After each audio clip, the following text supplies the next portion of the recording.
Good evening. Welcome to the April 24th Revere City Council meeting. Could we please stand and salute the flag?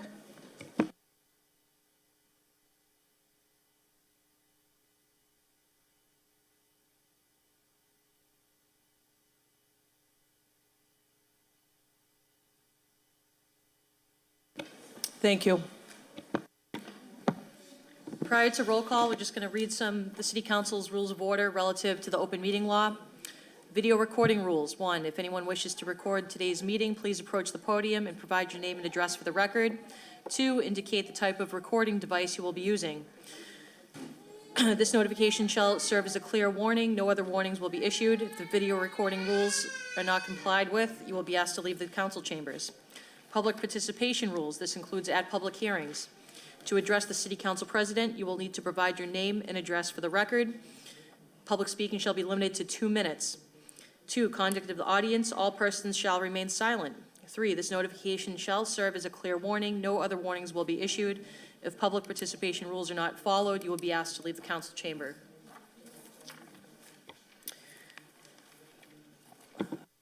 Roll call of the members. Councilor Cogliandro. Here. Here. Councilor Morbido. Here. Here. Councilor Novoselsky. Here. Here. Councilor Powers. Here. Here. Councilor Rizzo. Here. Councilor Sereno. Here. Here. Councilor Silvestri. Here. Here. Councilor Visconti. Here. Here. Councilor Zambuto. Here. Here. And President Pro Tempore McKenna. Here. Here. Quorum is present. Approval of the journal of the regular meeting of April 3rd.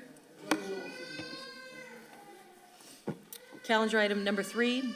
That the acting mayor appear before the City Council to discuss the status of the Beachmont Community Center, formerly known as the Beachmont Fire Station.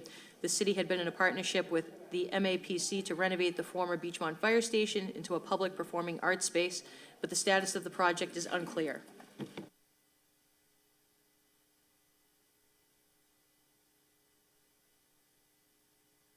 Is the acting Mayor Keefe here?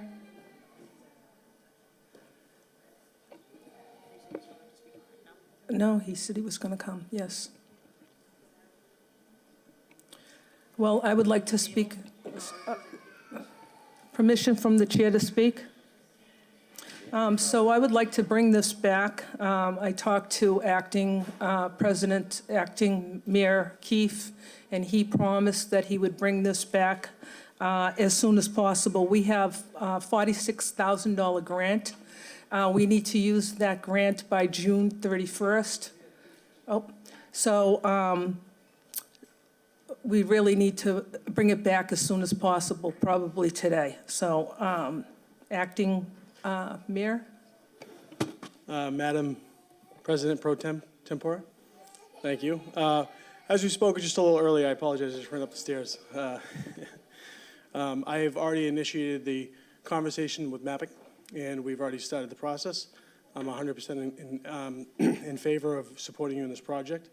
I'll work with you and the Beachmont community to make sure that this is back on track. Thank you. Can we do it as soon as possible? Because we have until June 31st to get spend the money, so. I've already instructed the office to reinitiate the process. Okay. So it was put on pause, as mentioned, and I've asked to send out the notifications that we are full steam ahead. Thank you very much. Thank you. Can we place this on file, please? Thank you. Calendar item number 4, public hearings. This is a hearing requested by the city policy writer for various amendments to the revised ordinances of the City of Revere relative to boards and commissions. This is a public meeting. We're going to do proponents first. Any proponents? People in favor? State your name, please. Clarence Zarillo, City Policy Writer and Analyst, 281 Broadway. Madam Chair, through you to the members, I come before this honorable council and all the residents in attendance as the principal author of these ordinance revisions. When I stepped into this role last year, I conducted a deep dive into the city's ordinances in order to familiarize myself with our governing doctrines. What I saw was outdated and sometimes inapplicable language in the city's board and commission ordinances.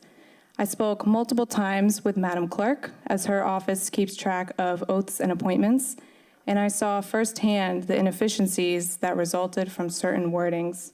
I looked at every single board and commission within the city, including those that fall under Massachusetts general law, and after meeting with the relevant chairpersons and city liaisons, the following city ordinances were revised: the Affordable Housing Trust Fund Board of Trustees, the Board of Health, the Council on Elder Affairs, the Board of Trustees of the Public Library, the Public Art Commission, and the Human Rights Commission. Most, if not all, required grammatical edits to remain consistent with the rest of the city's municipal code, as well as today's standards of language. However, others required more in-depth changes regarding membership count and general functions and duties. One such example can be found in the revisions for the Board of Trustees of the Public Library. Most of that current ordinance refers to the Friends of the Library group and binds membership to this group. After speaking with the chair of this board, I learned the group is not active. So by removing this requirement, the city would have more flexibility in recruiting interested and active members from our community. Numerous similar examples can be found in the guidebook that I created for you all to visualize the edits more easily, as I know this council values transparency. I hope each one of you can appreciate the extensive time and research I put into these revisions. It should be noted that by updating our ordinances, we are easing the workflow between the clerk's office, the mayor's office, human resources, the treasurer's office, board and commission members, and any resident who interacts with such groups. In policy work, our main goal is to craft policies that not only reflect this city's abilities, but account for the future as well. Ultimately, we all work for the residents and the taxpayers of this city, and we owe it to them to foster efficient workflow. It is my assumption that this will be referred to the next Legislative Affairs Subcommittee meeting. However, I'm happy to answer any questions.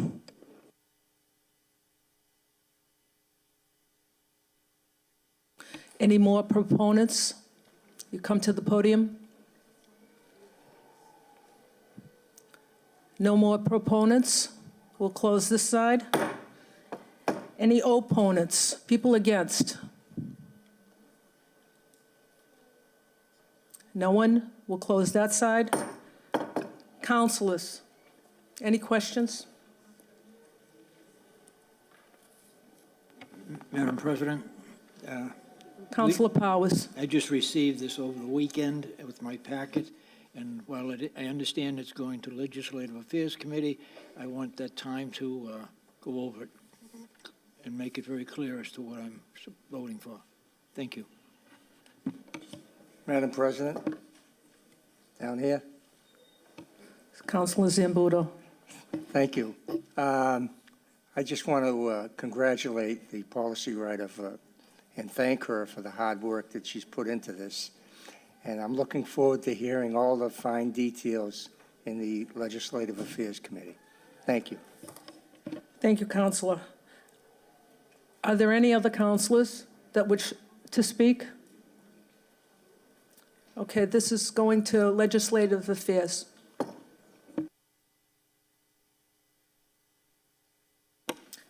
Calendar item number 5, hearing called is ordered on a revocation hearing for certain storage of flammables licensees for reason of non-payment or failure to register the premises pursuant to Chapter 148, Section 13 of the Massachusetts General Laws.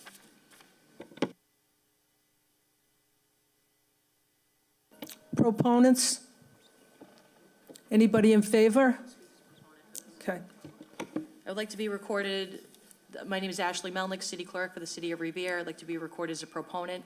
The flammables licenses that you see before you today for revocation, these properties have not utilized their license. They were for developments that were proposed but were no longer active. Some of these properties have delinquent licenses going back for several years. So this is basically a cleanup of the Chapter 148 license list for the City of Revere.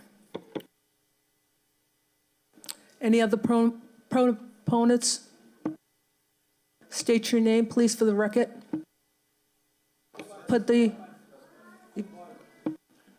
Hello, my name is Ralph Celestin, President and CEO of Rise Celestial Studios.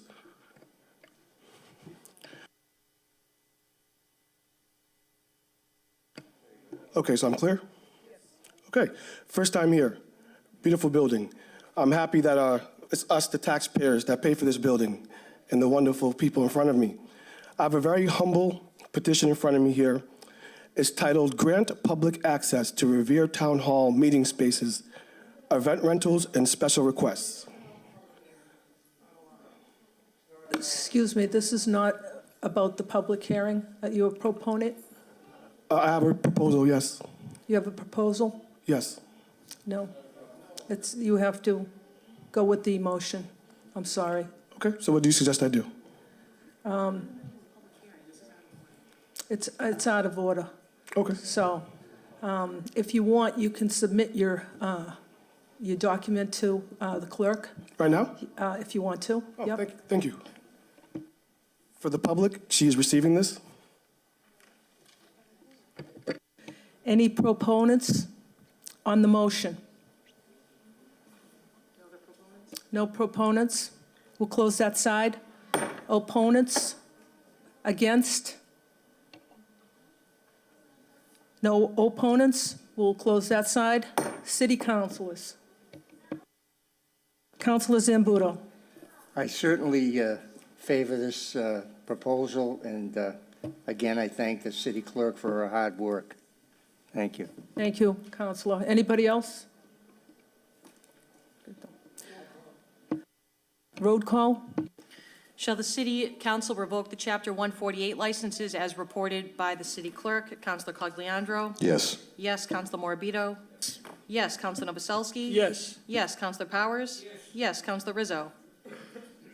Yes. Councilor Sereno? Yes. Yes. Councilor Silvestri? Yes. Councilor Visconti? Yes. Yes. Councilor Zambudo? Yes, Yes. And President Pro Tempore McKenna? Yes. Yes, the licenses listed have been revoked. Okay. Calendar item number 6, hearing called is ordered on an amendment to the revised ordinances of the City of Revere, a zoning ordinance amendment relative to home-based childcare businesses. I know there's a lot of people that want to speak tonight, so I'm going to limit their speaking. We're going to do it 2 minutes. So we're going to have proponents first. Oh, Tom, are you going to come? You're setting up something? Oh, I'm here to present on the topic, but if you would like to, I know we got a lot of folks present, have them start with proponents and opponents.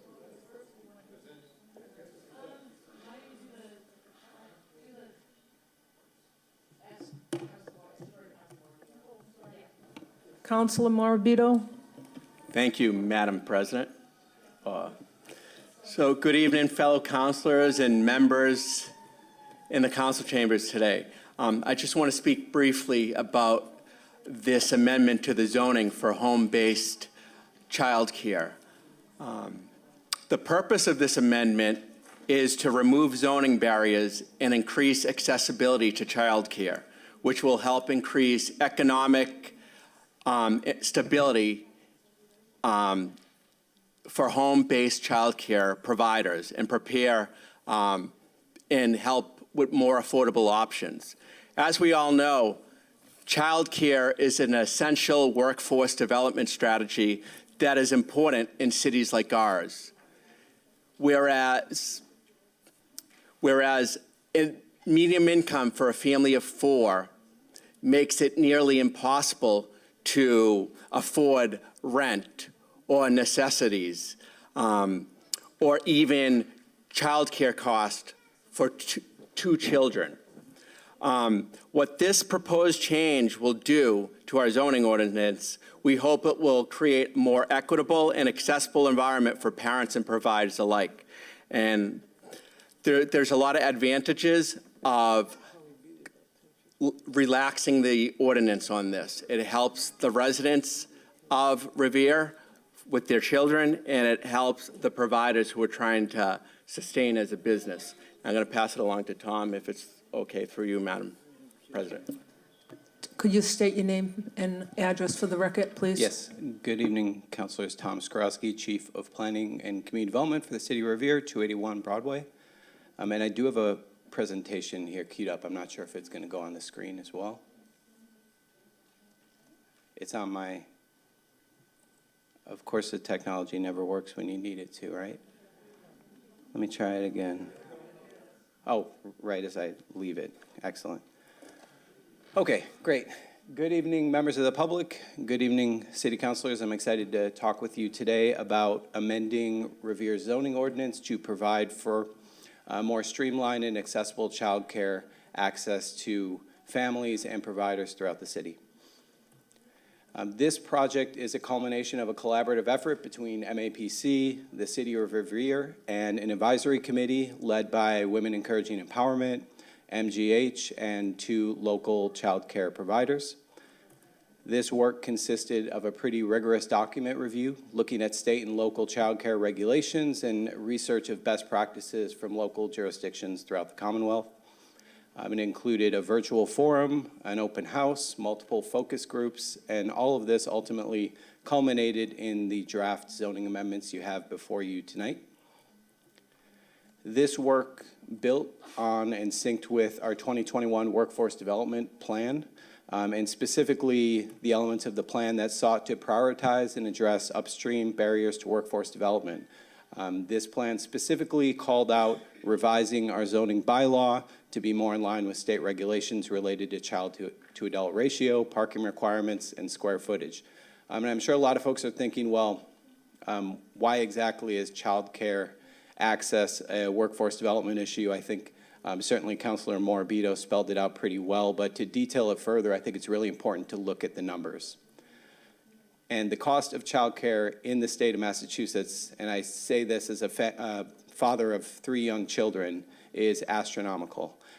The average cost of care for infants is almost $21,000, which puts us second across the country. It's actually the most expensive state, second only to the District of Columbia. And if you take that into account with the median household income throughout the city of $73,000, that is basically 30% of the median household income just to care for 1 infant. Pretty staggering numbers. And to look at it into a little more detail, that's about $1,700 a month for infant care, $1,200 a month for 4-year-old care. And again, these are averages. And I, again, speak as a parent here to say they're often much higher, particularly as you get closer into the Boston area. It's 63% more than in-state tuition for a 4-year public college, and it costs 31% more than the average rent across the state. And to look specifically at what this means for a family of 4 in Revere, which again, with the median household income of $73,000 is about a median monthly income of $6,000 a month, which at first glance sounds like a lot, until you take out the cost of infant care, the average cost of 4-year-old child care, the fair market rent for a 3-bedroom in this area, federal and state taxes, and the monthly cost of groceries. You are left for the average family in Revere to have 2 children in child care is actually a net family income of negative $1,400, which is a pretty staggering number. And even if you take a look at a higher income, a median household income of $100,000, even at that number, it's a net monthly income of $375 for Revere families. And of course, this doesn't take into account the cost of utilities. This doesn't take into account car payments, car insurance, certainly not saving for retirement or saving to purchase a home. You know, it's a pretty staggering number. And I think often when we look at figures like this, what it means for the average family, one of 2 things happens. In some cases, people scrape by with what they can. Again, they don't save for retirement. They don't save to purchase a home. Their discretionary income is minimal, if anything, and they're not putting money into the local economy. But again, that's the best case scenario. I think on the flip side of it, what we often see is one of the members of the family leaving the workforce. And if we're all being honest here, more often than not, that means women.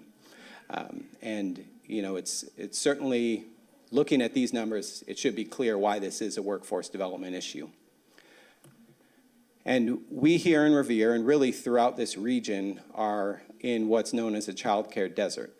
We have a great need for childcare provision, but we don't have a lot of access to it. So the figures that we're looking at here show two different charts. One that shows the need for 0 to 2-year-old childcare and the capacity, how many seats we have. And it shows that we have a gap of about 85%. So, in other words, we have about 15% of the infant care needs in the city. And similarly with 3 to 4-year-old childcare, we have about 65% of a gap. So we have about 35% of what we need. Both of those are much higher than the state average, and once again indicate that we have a real need for action. And this, again, speaking from experience as a parent with 3 young children, we experienced this childcare desert personally. I actually, upon coming into this position in October, was right at an inflection point where my wife was looking to re-enter the workforce, but of course, starting a new position, I didn't have family leave as an option. So we had to look at childcare a little bit earlier than we anticipated, and we couldn't find childcare anywhere.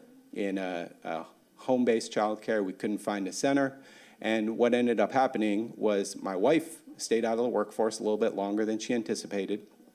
She's a teacher, and she didn't get to go back into the classroom to help her students.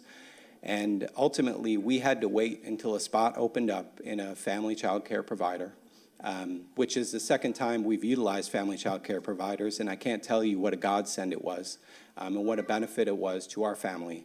And I know there are many families like this throughout the region and throughout the city that need access to child care because we are in a bit of a desert here.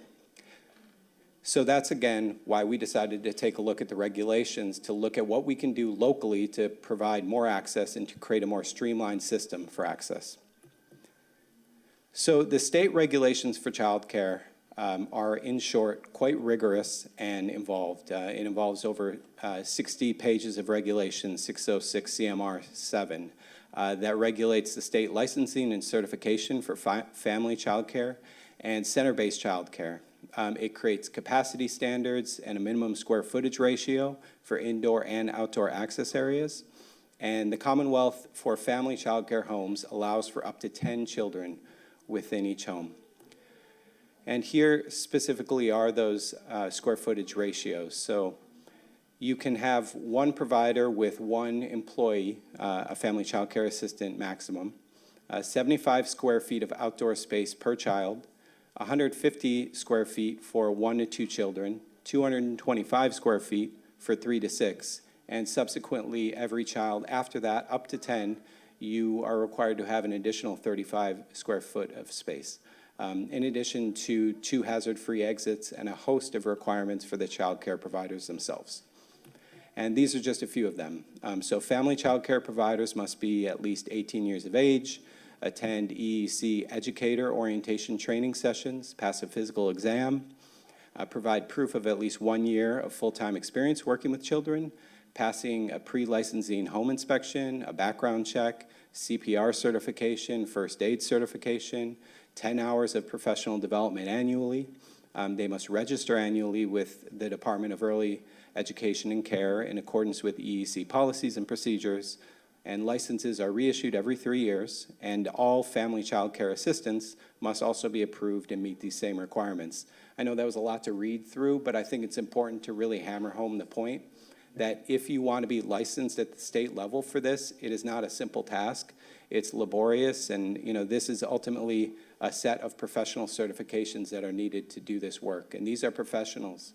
These are educators that know what they're doing and have been trained in this work. Locally, the city regulations for child care allow for family child care home providers in Revere for up to 4 children. And providers are required to obtain a special permit from the city council and register as a business with the city clerk's office. And just to take a look at the map for where things are currently, the areas in red are those areas that are prohibited in our current ordinance. Those are, largely our industrial centers of the city where you wouldn't want to see family daycare providers. And then the areas in orange are where it's allowed, but with a special permit only. And again, limited to just 4 children per household. The proposed changes that we're looking at tonight would increase the maximum number of children from 4 to 10. It would allow family child care homes with 6 children or fewer by right, as opposed to special permit. And it would allow family child care homes with 7 or more children by right with an approved family child care assistant. So again, that aligns with the state regulations that say if you have over 6 children, you must have an approved by EEC family child care assistant.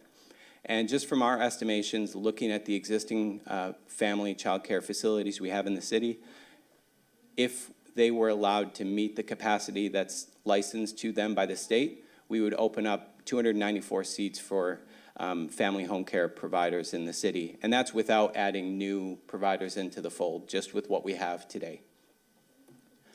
And again, just to look at our ordinance here, currently you're allowed by special permit for up to 4. With the proposed ordinance, you would be allowed by right for up to 10 children. But again, 7, 8, 9, and 10, you would need to have that approved family care assistant. And this is what the map would look like. Those areas that were orange are now green effectively. The areas that were red before are still red today. We also tweaked some other language throughout the ordinance. Swimming pools are currently not allowed where family daycare homes are conducted. In the proposed ordinance, they would be allowed, but they would have to comply with our local zoning procedures for swimming pool enclosures, and again, would have to comply with the rigorous state inspections of the homes before they're licensed. We tweaked some language related to business certificates, but nothing major. And we added something about proximity to other child care programs. So it regulates the proximity of large family child care homes by basically saying you can't have more than one within a building. And that was something that came out of our focus groups and some concerns about traffic and the other impacts to residents in the neighborhood. And then we made some modifications to various definitions that, basically get to everything I talked about this evening, better aligning with state regulations related to childcare. So that's everything in a nutshell, and I'm happy to take any questions you might have. But once again, I really hope you consider this request to amend our ordinance. It's really important work. It's important for families in the city. It's important for the professional providers we have in front of you. And again, just speaking as a parent of young children, I'm sure you've all experienced the feeling of handing off your child to a stranger. And it can be a terrifying feeling. I did this just last month with my 10-month-old, giving him away to somebody for the first time. And I can't tell you how comforting it is to hand it off to a family home care provider who's a professional, who is there to teach my child, who's there to love my child, who's there to care for my child. And I know that's just one example of many of the wonderful things that the professionals we have in front of us this evening do on a daily basis. So I hope you consider this petition. It's really important work and really important to the workforce development goals of the city. Thank you. Thank you very much. So I'm going to open up the hearing to proponents, people that are in favor. You come up to the podium. You have 2 minutes to speak.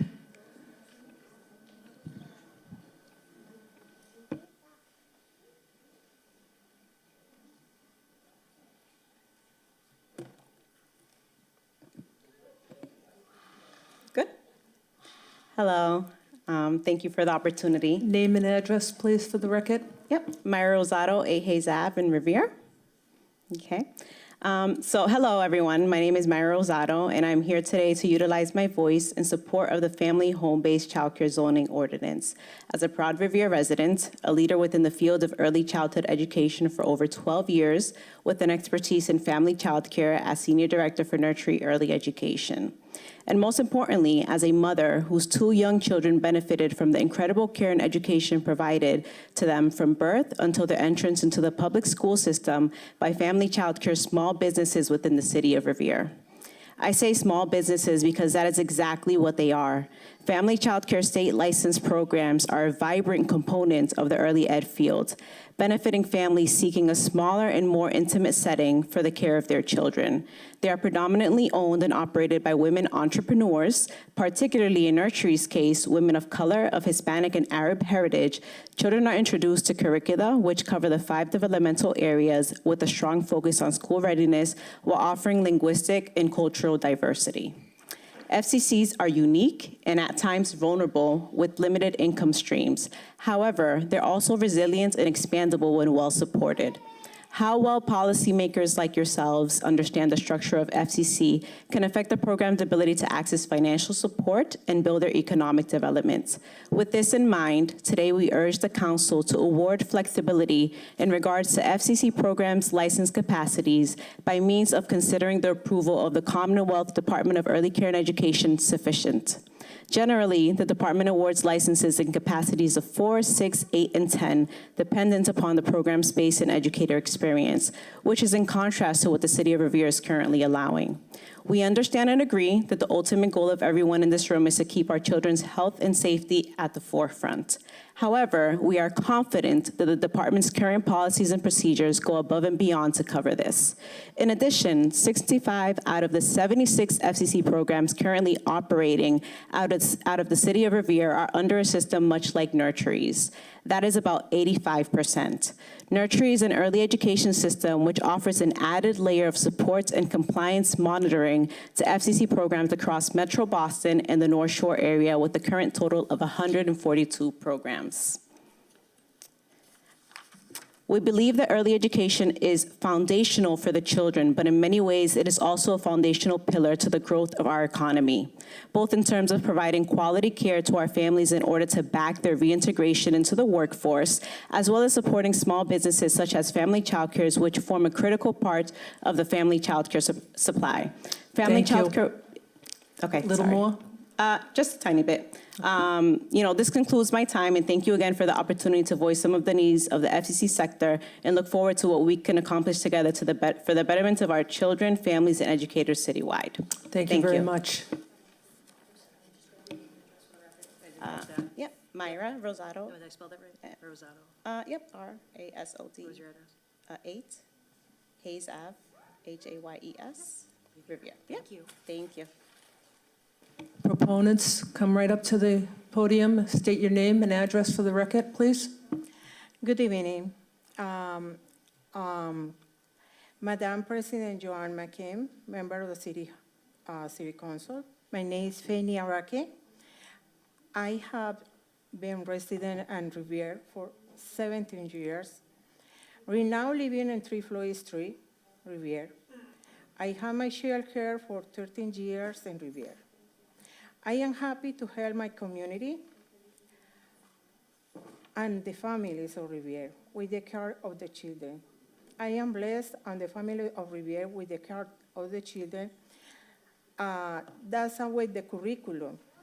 We can provide the education, safety, quality, times, values, and respect that the children will take all the way to school. My current concern is the future for the child care at home. There are no chance in the current ordinance. My dream for buying a home is in Revere will be impossible. This profession from home always have general employment and pay taxes for our program. Under the current ordinance and the high cost of living in Revere, it will be impossible for current child care owner to own a home in Revere. Several educators cannot complete their dream during the buy the home and providing the service of families when permits cannot obtain in City Hall. Work home in the pandemic were necessary for essential workers that need to lead their children in a safe place during the pandemic. We are exposed to COVID-19, and this did not stop us from providing a service for the community. Finally, I am happy to be an educator with my associate in education, CDA certificate, and others that demonstrate the qualification for my program. Thank you for listening and please consider the amendment to the Family Child Care Ordinance. It is important for the state and the education of the children in the city of Revere. Thank you so much. Thank you very much. State your name and address for the record, please. Thank you. Good evening, dear members of the Honorable City Council, President Joanne. I want to thank you and the Department of Planning of this Community Development for following this public hearing. My name is Ana Rodriguez, and I am a resident of Revere. I live in 205 Corner Street for 10 years, and I'm a child care provider for 10 years. I want to tell you how much I love serving my community. A part of that, it's because I work and as an early childhood educated. It's in order to support our families so that they care how that they drop off the kiddos and the home for child cares, and they can work and they can live in a clean space and affordable place for the kids. With that, receive and they preparing for their children with the first basic and early education. Zion of us, educators, work in a curriculum that help or prepare to go to preschool kids.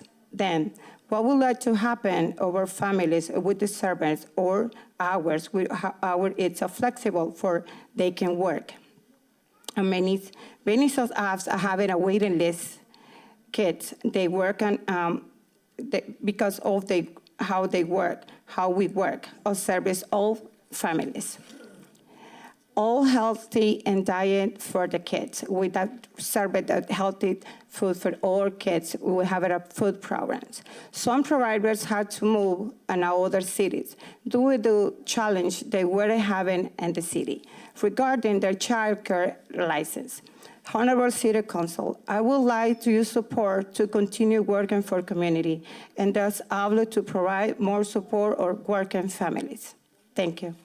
Thank you very much. Name and address for the record, please. All right. Good evening, Mayor and the council. My name is Justin Santos, and I'm a resident of Revere. I am offering my testimony. I live in 205 Corner Street. So currently, Revere does not have enough licensed childcare to meet the needs of the community. A lot of the parents are now entering the workforce, and they need a childcare quick as possible. But the average wait for the waiting list is around 18 months, which is too much time to be in a waiting list. So by increasing the numbers to 10 will help the community greatly. It will create more jobs for the need of assistance to complement those 10 kids. And it will create more seats for the family, more space. It will also help the family to be more financially stable for the family, for they can be able to work. And compared to if a mom would stay at home, they would lose around $100K a year for them, only one parent. They benefit from just one parent, one family. From my experience, my mom, I've been in a child care since I was a young kid, and I didn't lose a bond with my parents. My parents got to work and create a better future for me and my brothers. And so I appreciate the opportunity to appear before the council and express my concerns. Thank you very much. Hi. Name and address for the record, please. Yeah, good evening, Madam Chair. Joan McKenna and councilors. Thank you. My name is Olga Takure. I live at 83 Glendale Street, Revere, Massachusetts. Thank you for your hard work, for allowing me to give my testimony. I will talk today wearing two hats, one as the Executive Director of Women Encouragement and Empowerment, and the other one as a parent and resident of Revere. Many years ago, when my kids were preschoolers, my family struggled financially to the point of living check by check due to only one household bringing income because one of us had to stay home taking care of the kids. I wasn't able to go to work until we found an affordable and trustworthy childcare provider in our city who treated and educated my son while my husband and I went to work and we're able to get financially stable, settle in this city where we are raising our family. The struggles that my family went through years ago is a reality of many families today due to the lack of early childcare access in our city and affordable childcare. During the pandemic, I worked with many childcare providers to support them getting access to funds that the city had for them. They were open during the worst time of the pandemic, where most of us were staying home. They were open to care for those kids from nurses, doctors, and frontline workers, risking their lives and the lives of their families. Our organization has built trust and relationships with many of them and are currently providing trainings for them to access locally, but most importantly, to learn about their challenges and how we can support them in the long term so they are sustainable and remain in our community to provide education and care for our working families. I have learned that many of them experience many challenges to the point of closing their business or moving out of our city. I'm here today hoping to count on your support in providing the amendment of approving the amendment of the ordinance or revisiting some of the home childcare providers. Recently, I had the opportunity to visit some of the childcare providers, and I'm sorry, Olga, but Yeah. time's up. Yeah, Thank you. Thank you. Hi, name and address for the record, please. Good evening, members of the Revere City Council. I'm Penny Haselli, 281 Broadway Street. I'm the Senior Director of Strategy and Impact at the Mass Hire Metro North Workforce Board. So I'm here to give you a perspective of how this ordinance change will impact workforce development in the region. We're one of 16 workforce development boards in the state, and we represent the Metro North region, which is made up of 20 cities and towns, including the city of Revere. Revere is one of our priority communities, and we're concerned about the city's high unemployment rate, which was 3.3% before the pandemic. It has remained the highest unemployment rate in the Metro North region, peaking at 25% in May of 2020. Since the pandemic has ramped down, Revere continues to have the highest unemployment rate in Metro North. As of February of 2023, the Revere unemployment rate was 4.2%. As a workforce development organization, we believe that a competitive region needs a skilled workforce that can participate in the labor market, and we're worried about Revere residents falling through the cracks if the labor force participation rate continues to decline. This new language in the zoning ordinance change will not only help residents of Revere, but it also help local Revere employers who are facing a historic labor shortage during an extremely tight labor market. This change will make it easier for parents to find childcare options that are convenient, accessible, and help alleviate the current shortage of childcare services and the current labor shortage. I urge you to consider the positive impact this proposal will have on workforce challenges and the overall economic health of the Metro North region. Thank you. Thank you very much. Name and address for the record, please. Good evening, Madam President Joanne McKenna and City Council members. Sylvia Chan, Senior Director at the MGH Center for Community Health Improvement and previously Director of Revere Cares Coalition, 300 Ocean Avenue. It is through the work of Revere Cares that I am here representing the Cross-City Coalition, which is a regional effort between the cities of Revere and Chelsea, addressing economic stability and mobility, funded by the state's Moving Massachusetts Upstream, or Mass Up initiative. We at Revere Cares have known of the difficulties the child care providers have been confronting due to the outdated restrictive ordinance in the community now for many years. It was way back in 2013 during our Revere on the Move community meeting that they came to us asking for help. And we understood, our initial efforts at the city at that time did not yield any results, and we understood that more work needed to be done to increase the readiness around this topic. We wanted to help them because as employees of an anchor institution, in this community, my colleagues and I have personally benefited from child care services here. For us, it has represented quality care, safety, educational curriculum with great preparation for preschool, gaining of socialization and discipline skills, and important to me personally was the Spanish language exposure, culturally competent and healthy homemade meals. My only child learned to share and was even potty trained successfully, for which I was very grateful.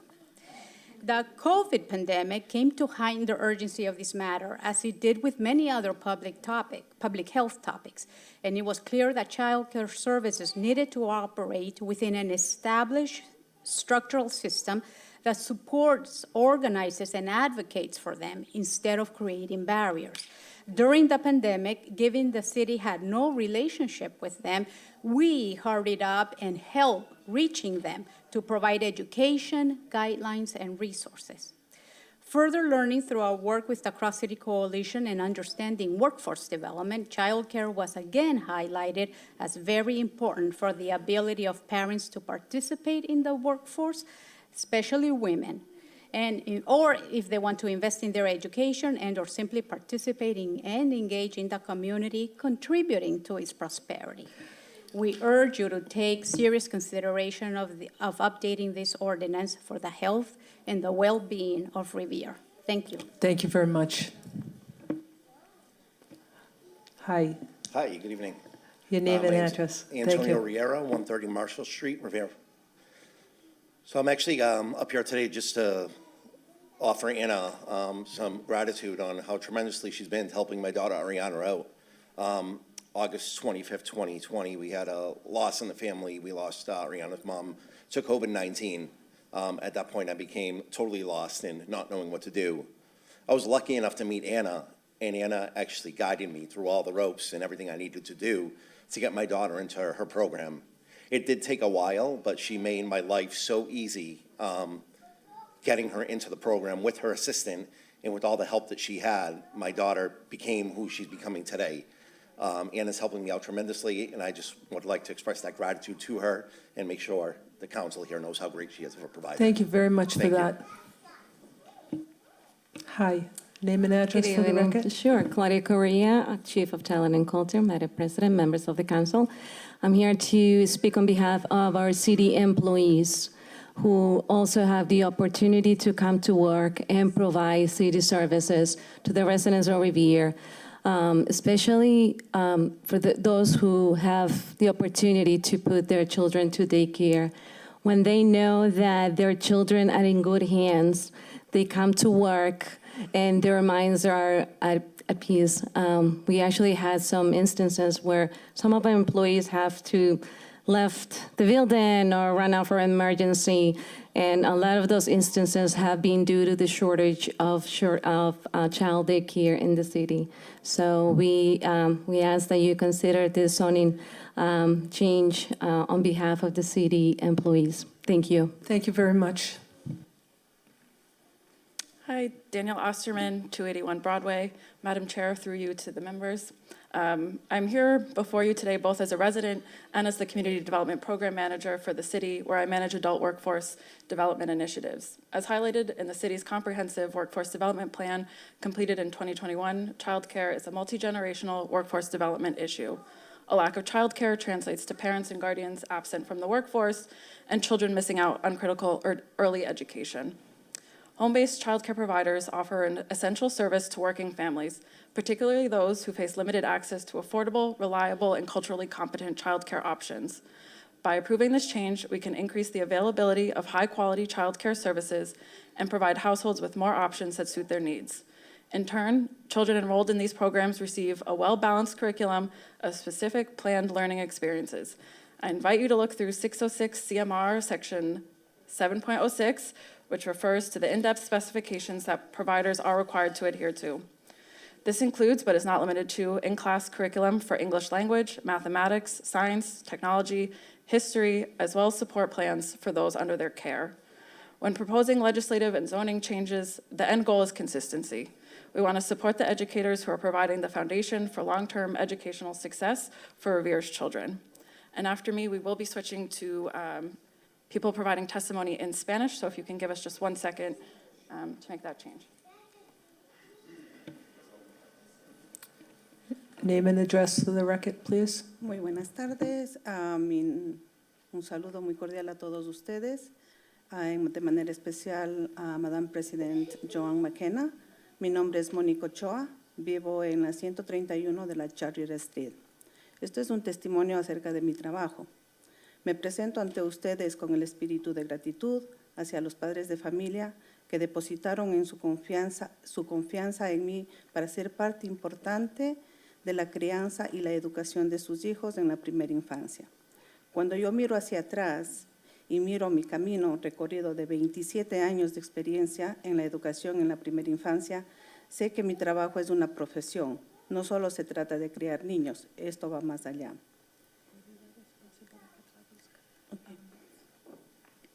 Esto va más allá. En mi negocio de Family Child Care se educa, se prepara a los niños en sus primeros conocimientos académicos básicos para su vida futura escolar y profesional. Y los niños son guiados y preparados por una educadora con estudios universitarios en el Urban College. Como contribuyente de la ciudad de Revere, quisiera traer a colación que la ordenanza vigente de limitar a los Family Child Care a la capacidad de 4 niños se estaría quitando la oportunidad aproximadamente de un 33% de que los niños sean cuidados por personas profesionales. Y de esta manera también afectaría el ingreso económico de sus padres de familia en los hogares, ya que se verían afectados en su vida laboral. Nosotros somos un gremio de mujeres trabajadoras, somos parte de la historia en el COVID-19, ya que muchas de nosotros brindamos nuestros servicios a los hijos, a los hijos de los que estuvieron enfrente en primera línea, tales como doctores, enfermeras, bomberos, etc. También fuimos parte importante de la reapertura del país en julio 6 del 2020, ya que abrimos las puertas de nuestros negocios de Family Child Care para los estudiantes remotos, mientras las escuelas permanecían cerradas por la emergencia sanitaria. En conclusión, esta ordenanza vigente no solo afectaría a nuestro gremio de Family Child Care, sino a todos los contribuyentes de la ciudad de Revere, por lo cual, de manera muy atenta, les pido que rompan las barreras y sean un apoyo a los Family Child Care por la seguridad y la educación de los niños de nuestra ciudad.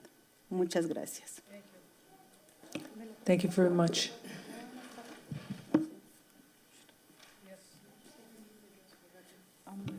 I will say it in English. I will just read her statement in English.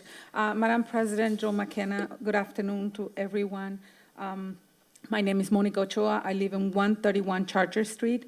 I present myself before you with the spirit of gratitude to the parents, family parents that gave us our trust to be important part of the education and raising their children and the early childhood. When I look back and look at everything that I've been through in the 27 years of experience in early education that I have, I know that my work, it's a profession. That is not only just to raise children, it goes further than that. My business,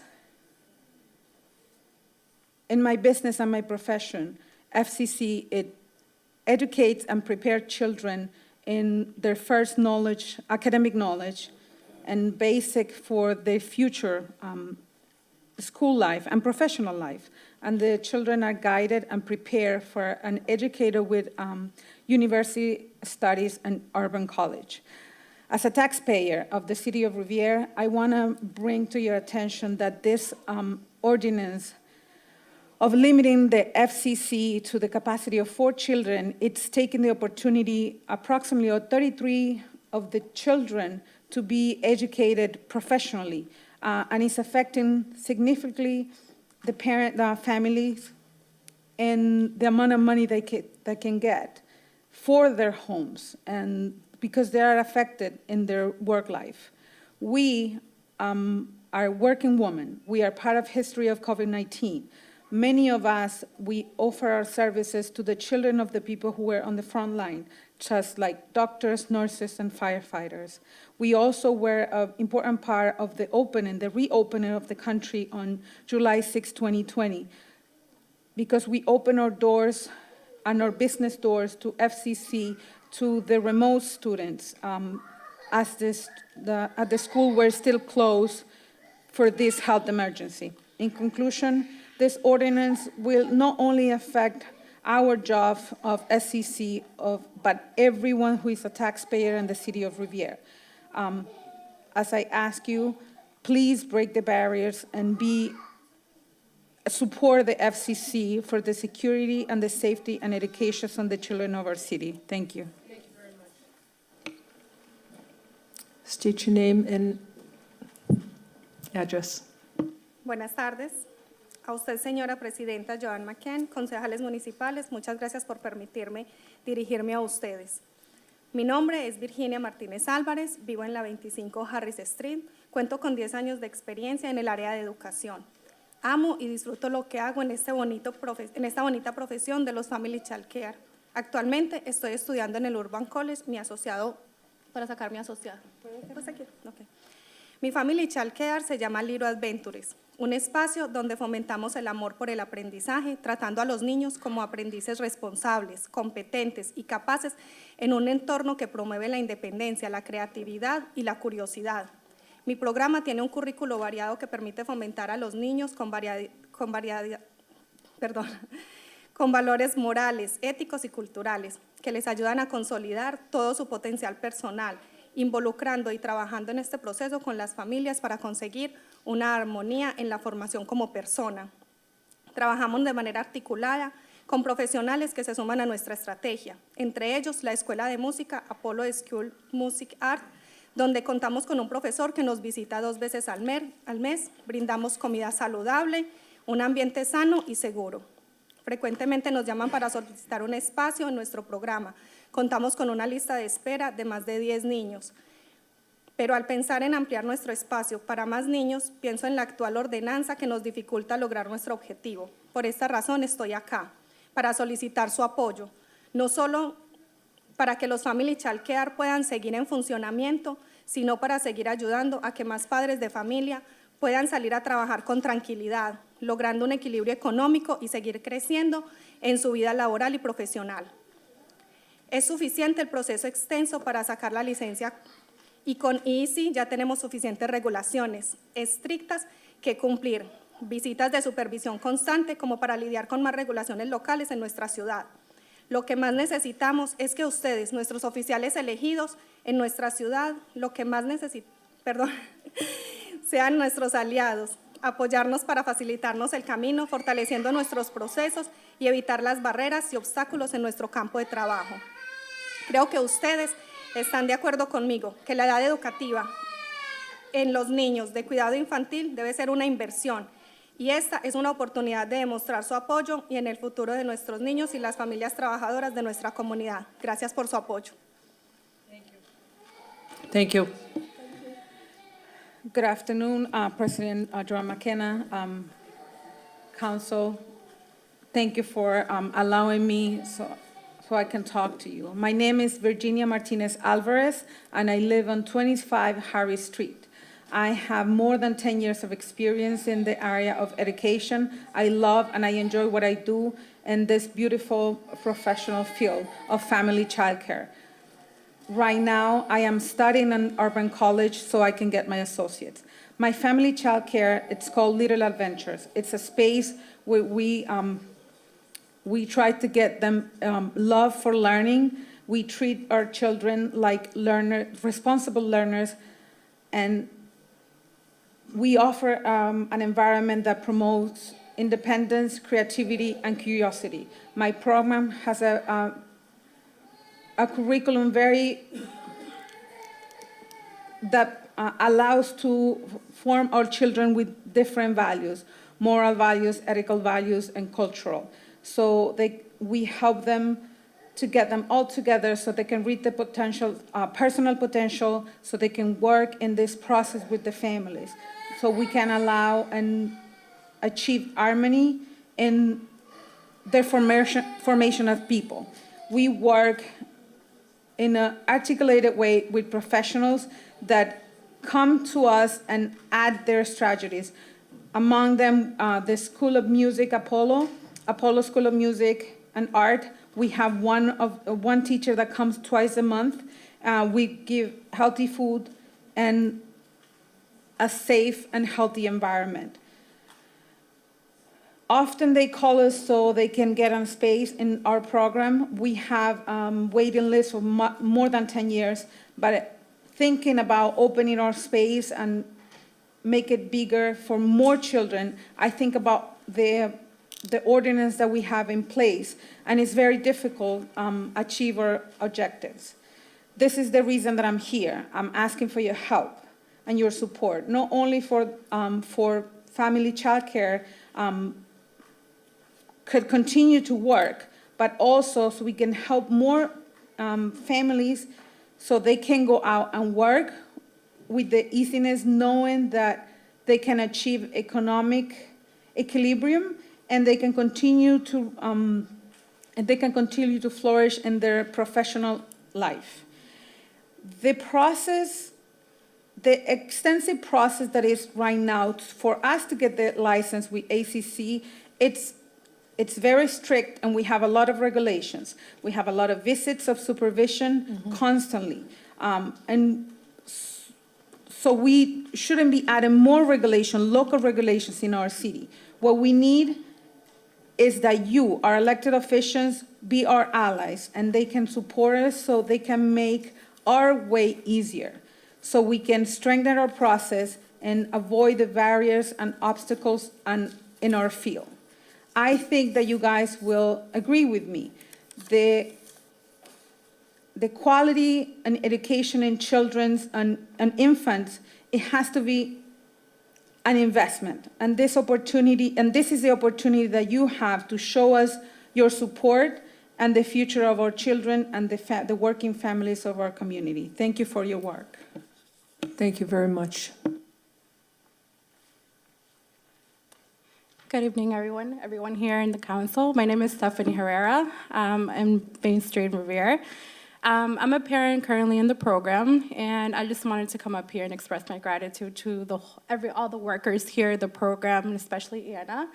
I was fortunate enough to stay with my son for a year at home, but my fiance, we were barely making it by, so I knew it was time I had to go back to work.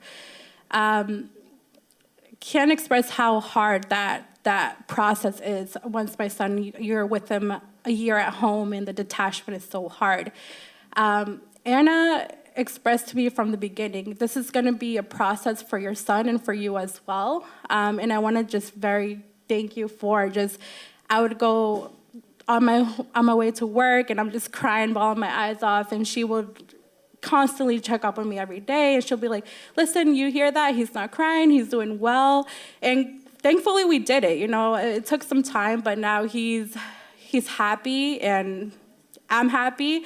And not even just the care that he gets, but just the development. We'll be at home and we're singing head, shoulder, knees, and toes, and he points to his little nose, he points to his little head, and I know it's just stuff that he's learning, and development is just amazing.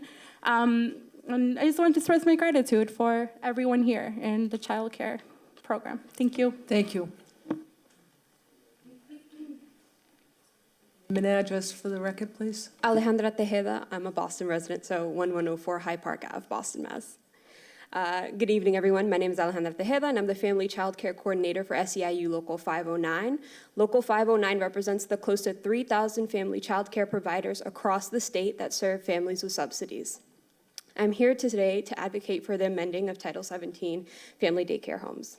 As an organization that works to meet the needs of family child care providers and hears their stories on a regular basis, I've heard stories from educators who can't meet the needs of growing families because of capacity limits. Stories from educators with wait lists of over 20 families. And when combined with the statewide wait list with over 20,000 children on it, this is a massive issue.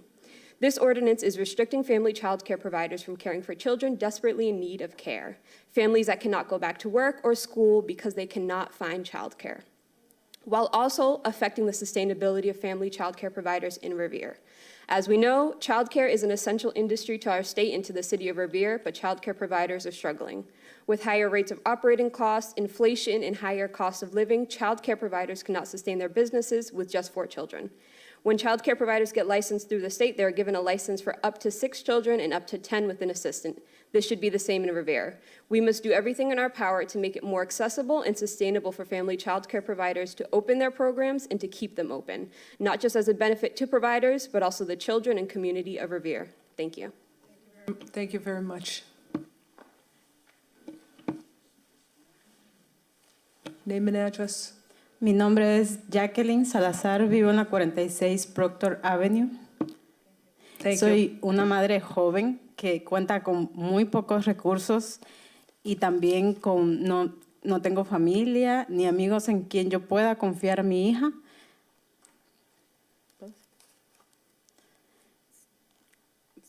So she doesn't have a written statement, so I'm just going to do consecutive. I am a young mother with 2 children. I don't have family around and people that I trust so I can leave my children with.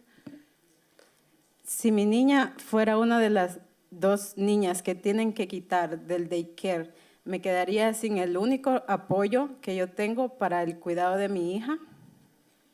If one of my children had to be one of the children that has to be out of childcare, I wouldn't have any support and anybody to help me with my childcare. Para yo poder trabajar y tener un sustento para mi hogar y para ella. So I could work and have income to support myself and my family. Aparte del espacio que ella tiene adecuado para su desarrollo. And also the space that she will have to have an adequate development. Espacio con el cual yo no cuento. Y estoy completamente segura que mi proveedora ha sido muy buena porque lo veo reflejado en el buen desarrollo que mi hija está teniendo en sus 2 cortos años. I don't have that space, and I know that my child is learning something because I see it, and I know that the child care provider is good because I see it in the development of my child, who is 2 years old. Puedo notar la diferencia del antes y del después. I see a difference. I see a before and after. Estoy muy agradecida con mi proveedora y con el apoyo que la ciudad le da a los padres. Entonces, les pido que consideren esta noción, porque hay muchas madres solteras que también no tienen apoyo de nadie, solo de su proveedora. And I'm very grateful for the opportunities that this city has, and I'm very thankful to my provider, and I ask your support. Please consider changing this ordinance so it can help a lot of single mothers. Thank you very much. Thank you. Thank you. Any more proponents? Anybody who would like to speak?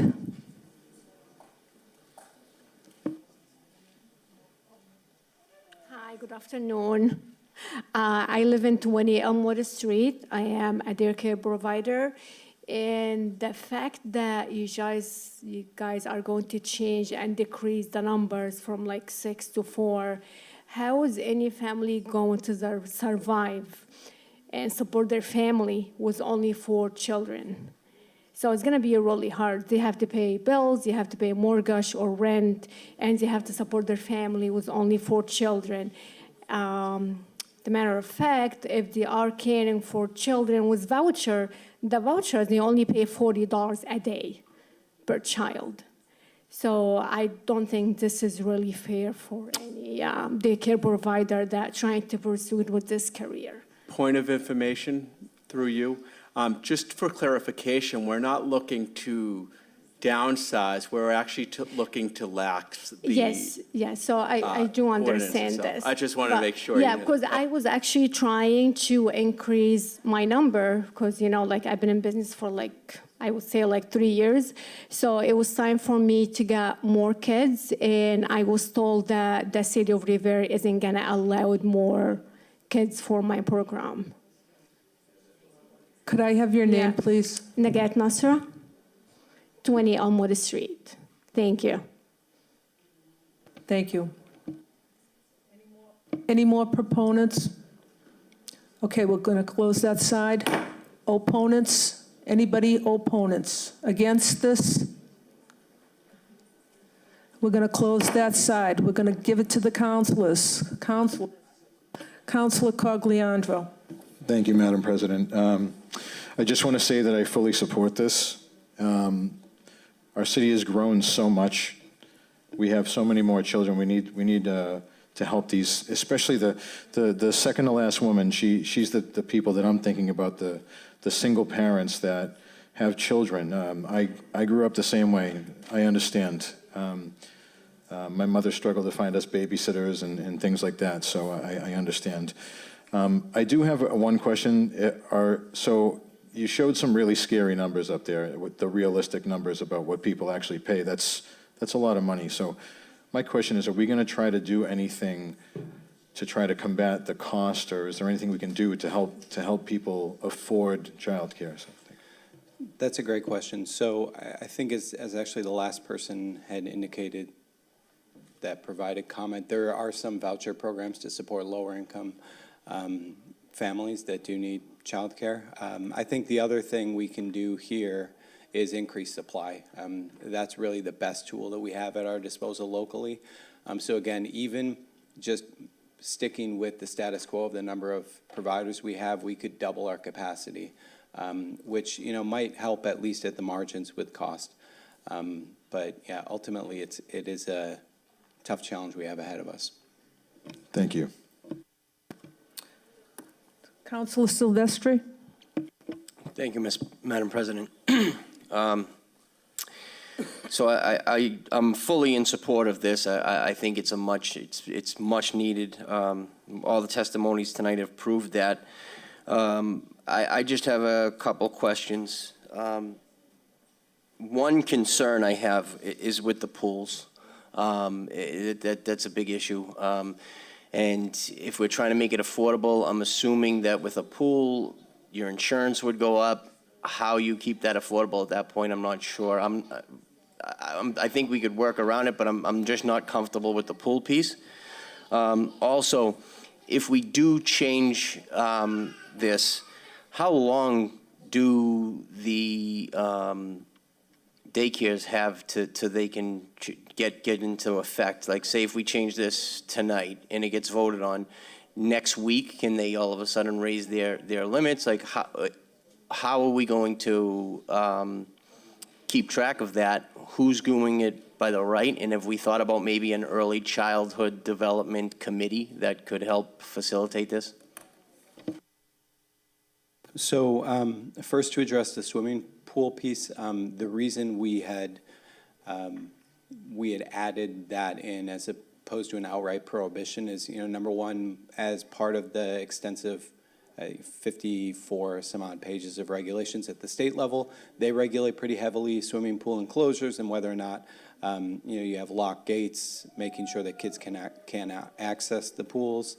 We also just heard from focus group folks that there were instances where there were swimming pools already, so it was also just kind of a case of clarifying what's already sort of existing out there. Certainly is not something we would encourage every provider to get a swimming pool in their backyard, right? But it's really a matter of dealing with the realities on the ground. And so, for example, in the outdoor space square footage requirement, it requires that any of that outdoor square footage that complies with the state's regulations would need to be separate from and distinct from the swimming pool area. So, we were just looking at the ground. We have quite a bit of swimming pools in the city, and, we were just looking at ways to deal with that reality. And then I think to your other question as to when they could start, so most of it really is just the logistics of what it takes for a zoning ordinance to be finalized.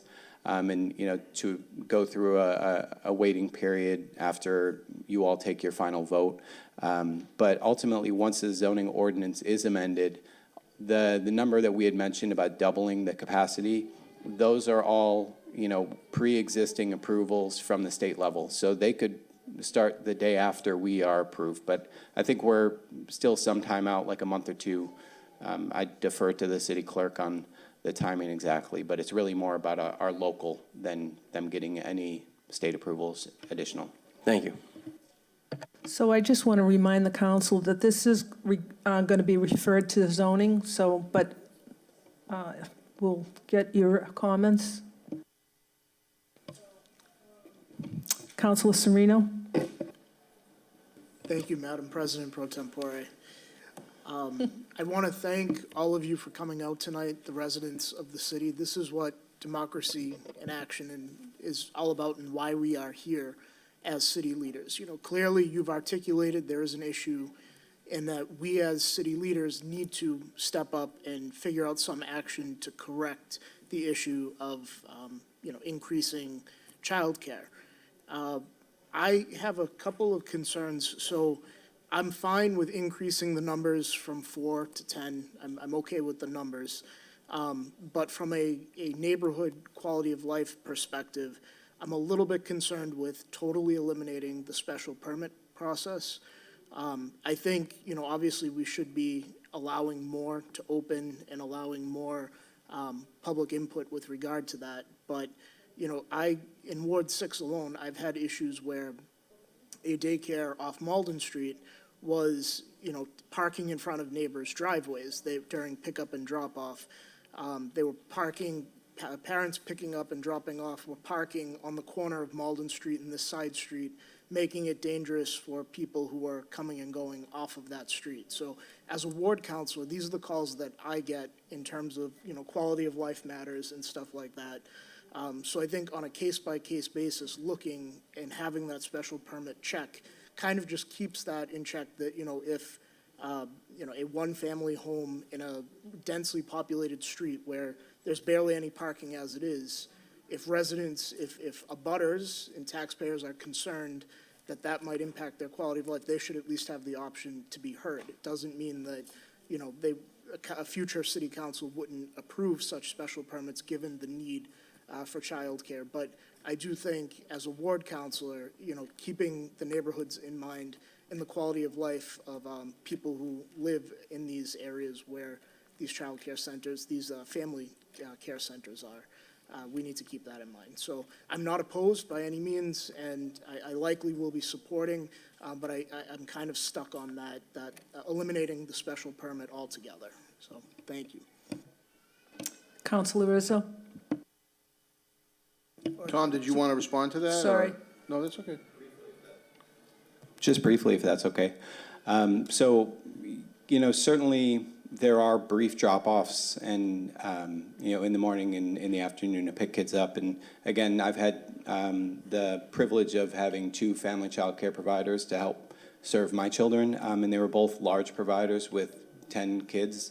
And as I, mentioned to you earlier, I'm not a fan of talking to people before I've had my coffee in the morning, so I'm always worried about whether or not I'm going to see other parents at drop-off when I'm taking my kids, but I rarely ever do, just because of the staggered nature of drop-off and how brief it really is, and how many people are like me that want to get in and out and move on. And I will say in neither case were there instances where I could actually pull into a driveway.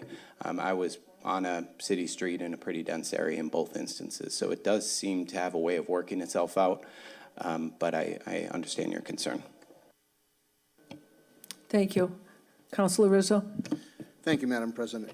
Tom, thanks for that presentation. I actually, and I don't know if we do, and I just didn't notice it, I wish we had a copy of that PowerPoint that you actually had up there, because it kind of laid out some terms. I like, how Revere compares to the state mandates or the state regulations, and how we compare. Is the state more lenient right now than we are? Do they allow for more children per provider? Is that what it currently is? That's correct. They allow for up to 10 children per provider. If you have 7 or more children, between 7 and 10, you need a family child care assistant. So would this essentially be putting us concurrently with state regulations? Is that where this is going? We're not exceeding state regulations, but we're running parallel to them, or? Yeah, I would say that's accurate. Okay. And this may be a rhetorical question, because obviously we wouldn't be discussing this ordinance if there was any concern with this, but you know, I do have to ask where we're increasing the number of children per location, and then, as you say, if we go over 7, then it requires another individual to, you're calling them? Family child care assistant. Family child care, okay, assistance. So this, you know, we're pretty certain that the increased number of children per location is not going to jeopardize the care or the safety of the children, you know, based on the, you know, pure numbers going up. We're satisfied that, you know, based on the state regulations, you think that that's been working, so we can safely do this then. Yeah, again, speaking from experience, I can unequivocally say that, and I've had experiences both with family child care centers and more center-based, where, you know, I'm sending my kid to a center with 30 other children. My kids like it more. They were happier. I deal with less tears leaving every morning because they're in a place where there's a very small child to teacher ratio, and they feel heard and loved and cared for on a very intimate basis. Okay. Thank you, Madam President. Thank you. Councilor Powers? Thank you, Madam President. I, for one, certainly understand the problems that have arisen in the city of Revere due to the tremendous increase in population. And I fully understand that those problems have to be addressed. I have living in my household a 4-year-old grandchild. The mother works for the First Church of Boston. She's an accountant there. And she can only work limited hours because part of those hours she can work from home, and part of them she has to be there to do payrolls, et cetera. So, and I know for a fact that she could be working full-time if the child care was available to her. Unfortunately, she cannot. So I, for one, recognize fully the problems that have arisen in the city, et cetera, and I support this 100%. I'd like to look at it more closely. I also have a concern that was brought up earlier with the parking in the city at some of the residences. The district that I represent has only one-sided parking on the street and very limited, if any, on the other side because, you know, it's used for the residents. So I'd certainly like to address that part of this. And also, with that said, I will fully support this when it comes out of the zoning committee. Thank you. Thank you. Thank you. Councilor Zambudo? Thank you, Madam President. Obviously, this is going to my zoning committee, so I'm not going to take up much more time. It appears that, you know, we'll get all the details in committee.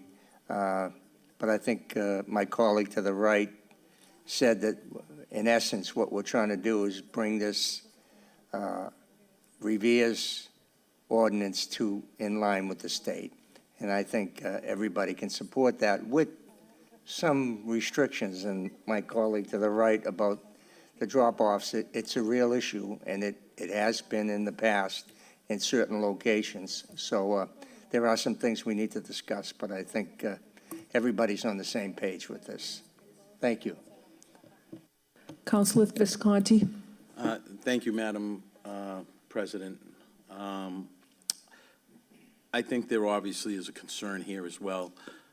It's been shown that from the numbers, and Madam President, to you, through you to Tom, I would love it if you can present or provide that display to us, that information. So if you can provide us that information prior to our zoning committee, that would be great. It's great to know that this is going into committee so we can discuss it further, because I think my colleagues on the council have made valid points that I kind of concur, especially the pool being a major concern, as well as the drop-off. So I think with that being said, I won't take up too much time because it is going into committee, but we need to do something in the city because obviously there is a concern and there is a problem. So maybe some more home health, home daycare providers will reduce the cost, like you said, and make it more affordable. So, but it is going into committee, and we can further that discussion in committee. Thank you. Thank you, Counselor.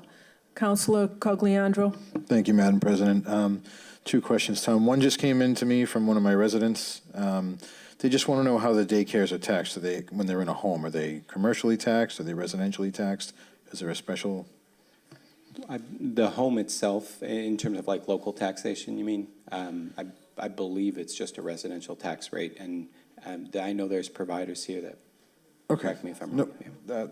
No worries. And I also just had a question. Do you know what the frequency of city and state inspections will be? How often are we going to make sure that these daycares are up to code? So the state level inspections occur, and again, I've got a lot of folks behind me who'll correct me if I'm wrong, but the licenses are reissued every 3 years. And then I do know that there are sort of random walk-in inspections that do occur, which is sort of part of the process where you always kind of need to be prepared. Thank you. I just checked with the provider. The state comes every time that you have to renew your license, and then they show up randomly without notice throughout the duration of your license. Thank you very much. Thank you. Any other counselors? Counselor Rizzo? Yeah, just one quick question. When it comes to the numbers, do these numbers include children that live in the home, or is it just additional children that are, children that are dropped off at these facilities?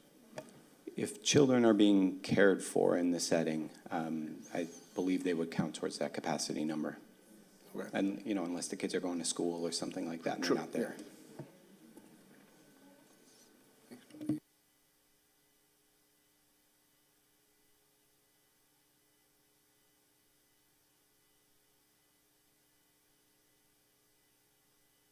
Thank you very much. I'm going to refer this to zoning. Thank you. Thank you. Calendar item number 2-minute 7. recess. We'll take a 2-minute recess.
We're going to start.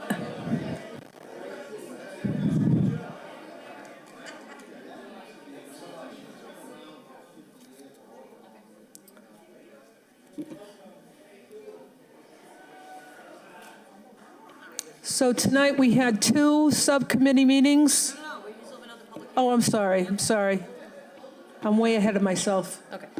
Calendar item number 7, hearing called as ordered on the application of Arcadia Street LLC, 787 North Shore Road, Revere, Mass., requesting a special permit from the Revere City Council to enable the appellant to construct 5 townhouses on the property located at 84 Arcadia Street. Proponents? Name and address. Good evening, Madam President and City Councilors. My name is Nancy O'Neill, and I am an attorney with D'Ambrosio LLP, located at 14 Proctor Avenue. I am here tonight on behalf of the applicant, Arcadia Street LLC, and I am joined here tonight by the applicant as well as our engineer. This application is for townhouse use in the RB district, where the 84 Arcadia Street property is located. And this proposal is for the construction of 5 townhouses on the parcel, which is a very large parcel, as you can see here. It's approximately 17,000 square feet. And each townhouse would contain approximately 2,100 square feet. And these townhouses are dimensionally compliant and meet parking requirements.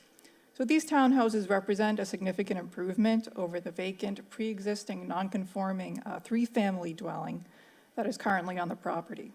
So that blighted building would be replaced with luxury townhomes that will be non-intrusive and will serve to beautify the neighborhood with new landscaping and plantings. And parking will be removed from the street and placed back on the property, as you can see here. So these townhouses are situated with proper setbacks, building coverage, and open space, and will do away with the existing dimensional nonconformities at the property. And overall, these townhouses represent a considerable improvement over the neglected building currently on site, will lessen congestion by providing on-site parking, and will allow for additional home ownership opportunities in the city. So we are happy to get into the details of the proposal and to answer any questions at subcommittee. Thank you. Proponents?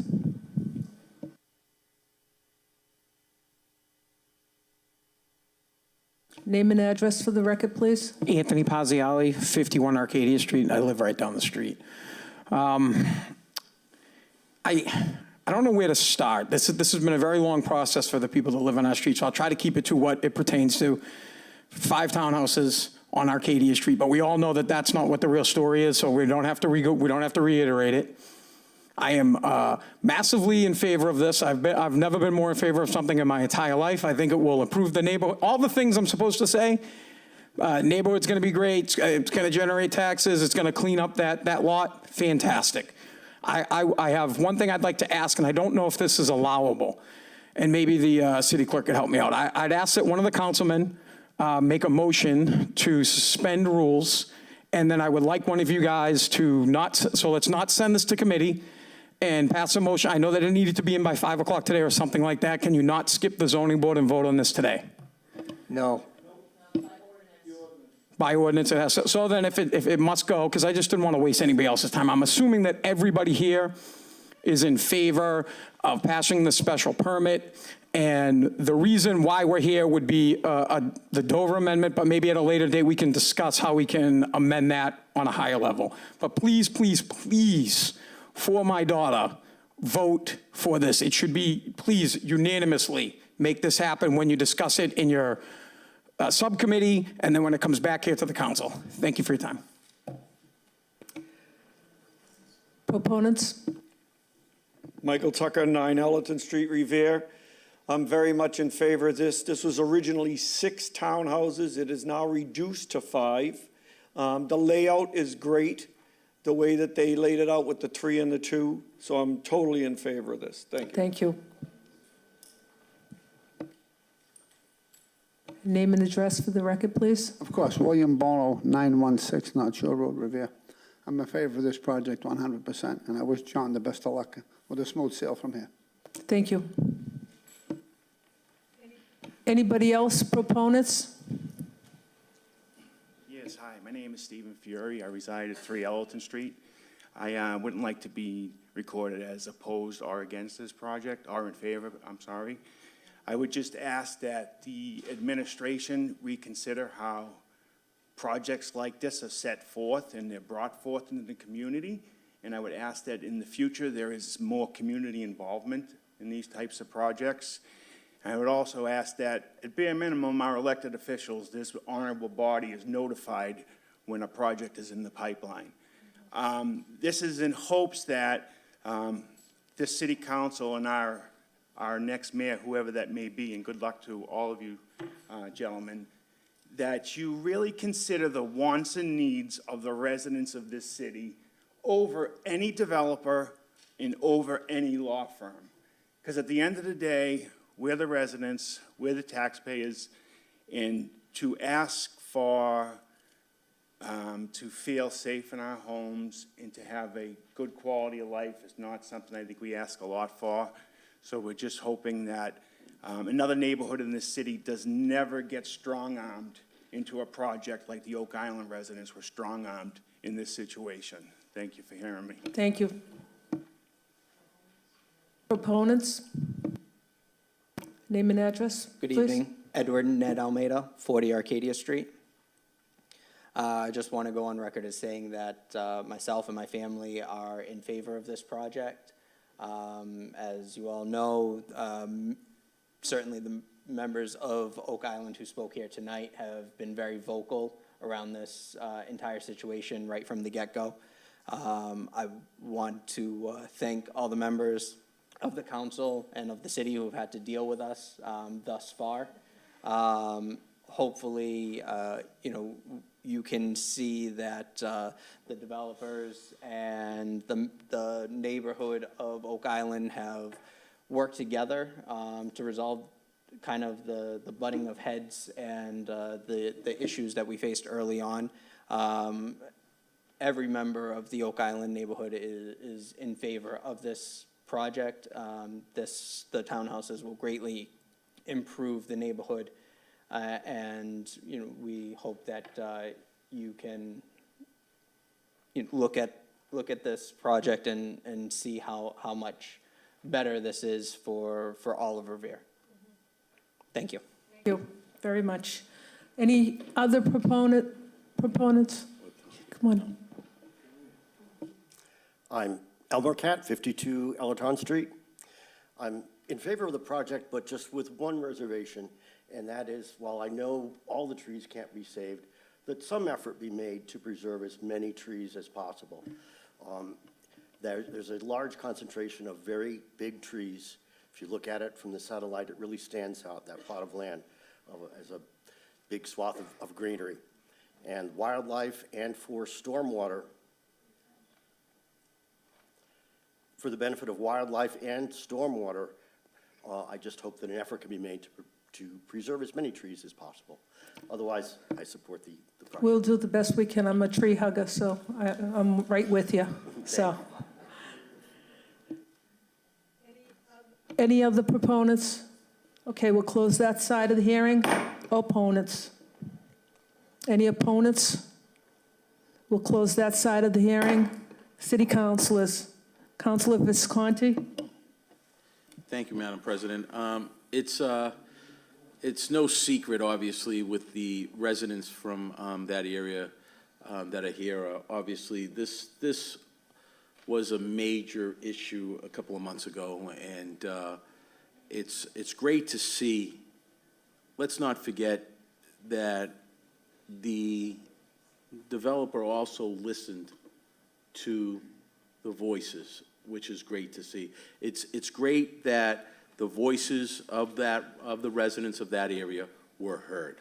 Okay, they were opposed of what was being presented, and with collaboration with the owners along with the residents, it worked out, and it's great to see that happen. So I want to both commend the residents of that area for voicing their opposition on what was being proposed, and I also want to commend the developer as well for listening and making those changes. So this is what it's all about. But I'm glad to see that it's going into the zoning subcommittee, and we can further have discussion about it at that time. Thank you. Councilor Powers, I apologize. I know you're the ward councilor, and I let Councilor Visconti go first. So, Councilor Powers. That's fine, thank you. Being the ward councilor,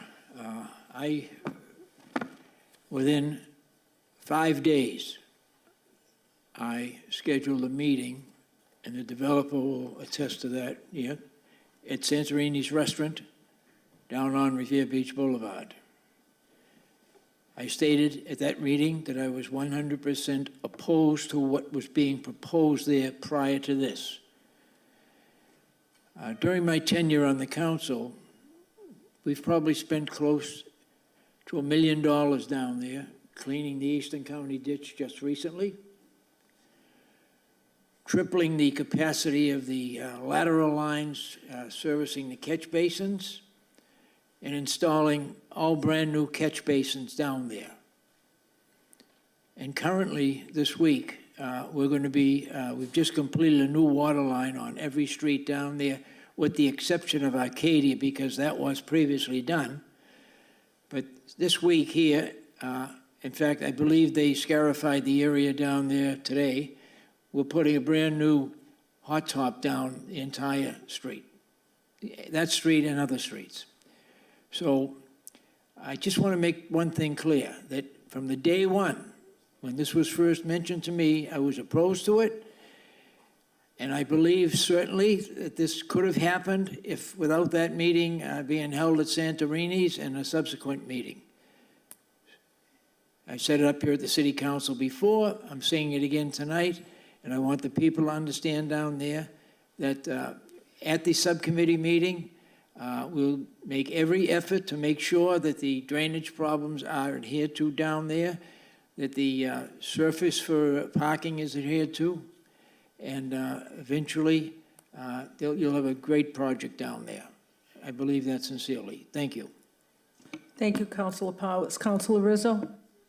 Thank you, Madam President. Of course, I'm completely in favor of it, and I'm just a little bit confused and kind of really feel bad for the residents down there, because I think this is similar to a project that might have been initially proposed before the Dover Act project, and now we're back to this. So, you know, those poor residents down there that had to deal with those, whether it was weeks or months of the possibility of the Dover Act and the shelter that was going to be placed there, it's too bad that it couldn't have kind of evolved over that first project. It would have saved everybody a lot of worry and a lot of grief. But as I look at this, you know, when you think about what's going on all over the beach, this really is not a project that's overly dense. This really is a project that I believe is going to benefit the neighborhood. I especially like the off-street parking.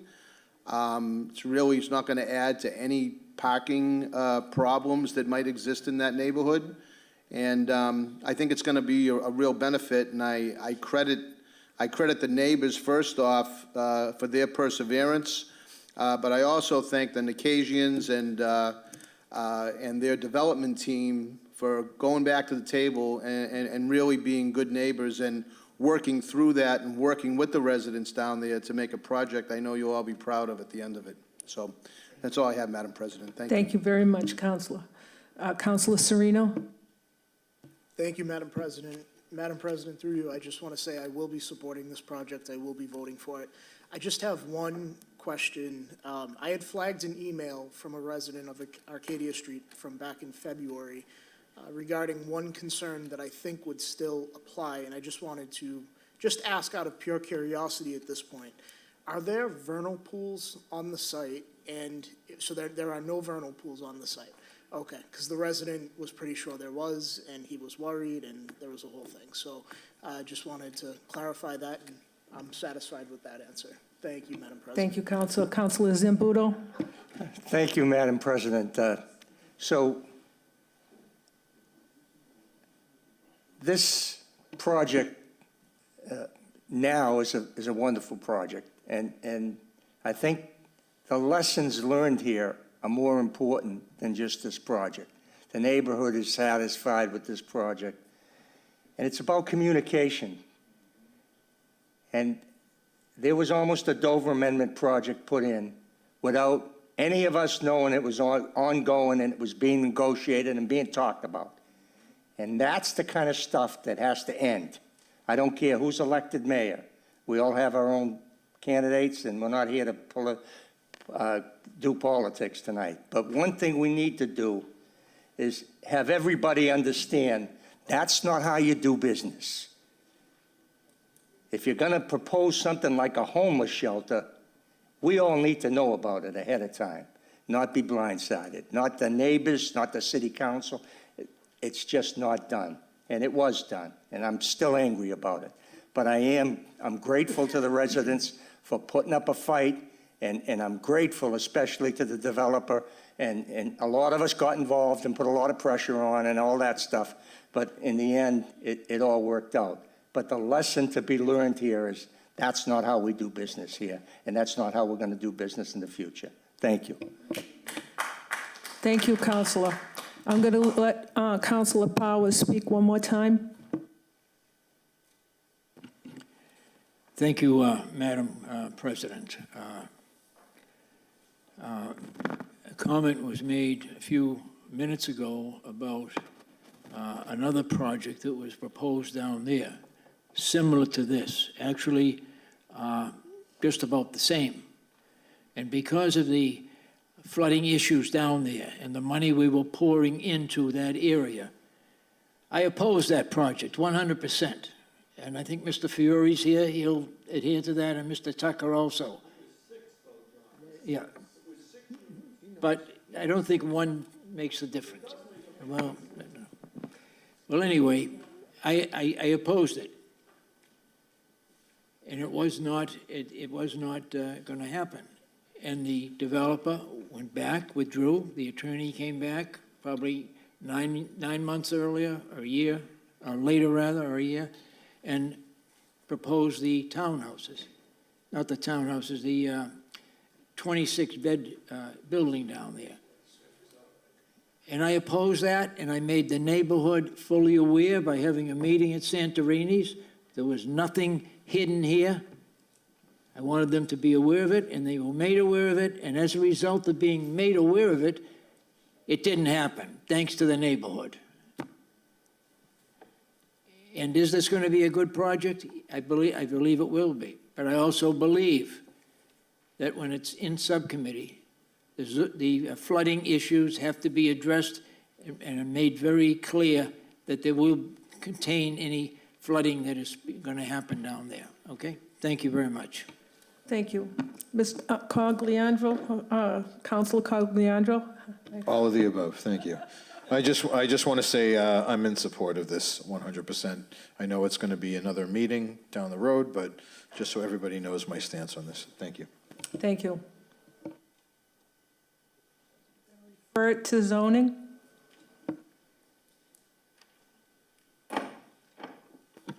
Next up is the Economic Development Subcommittee report. Councilor Silvestri. Thank you, Madam President. This evening, we had the Economic Subcommittee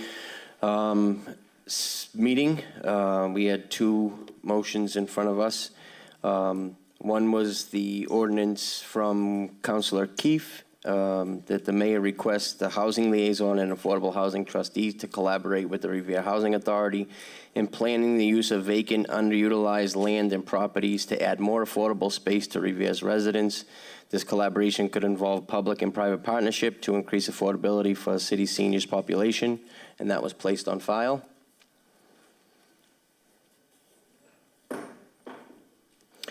And then I just gave a little bit of a presentation on the financial impact. I forward all the information to Madam Clerk, who will be forwarded to the Committee on Cannabis in the city. Thank you, Madam.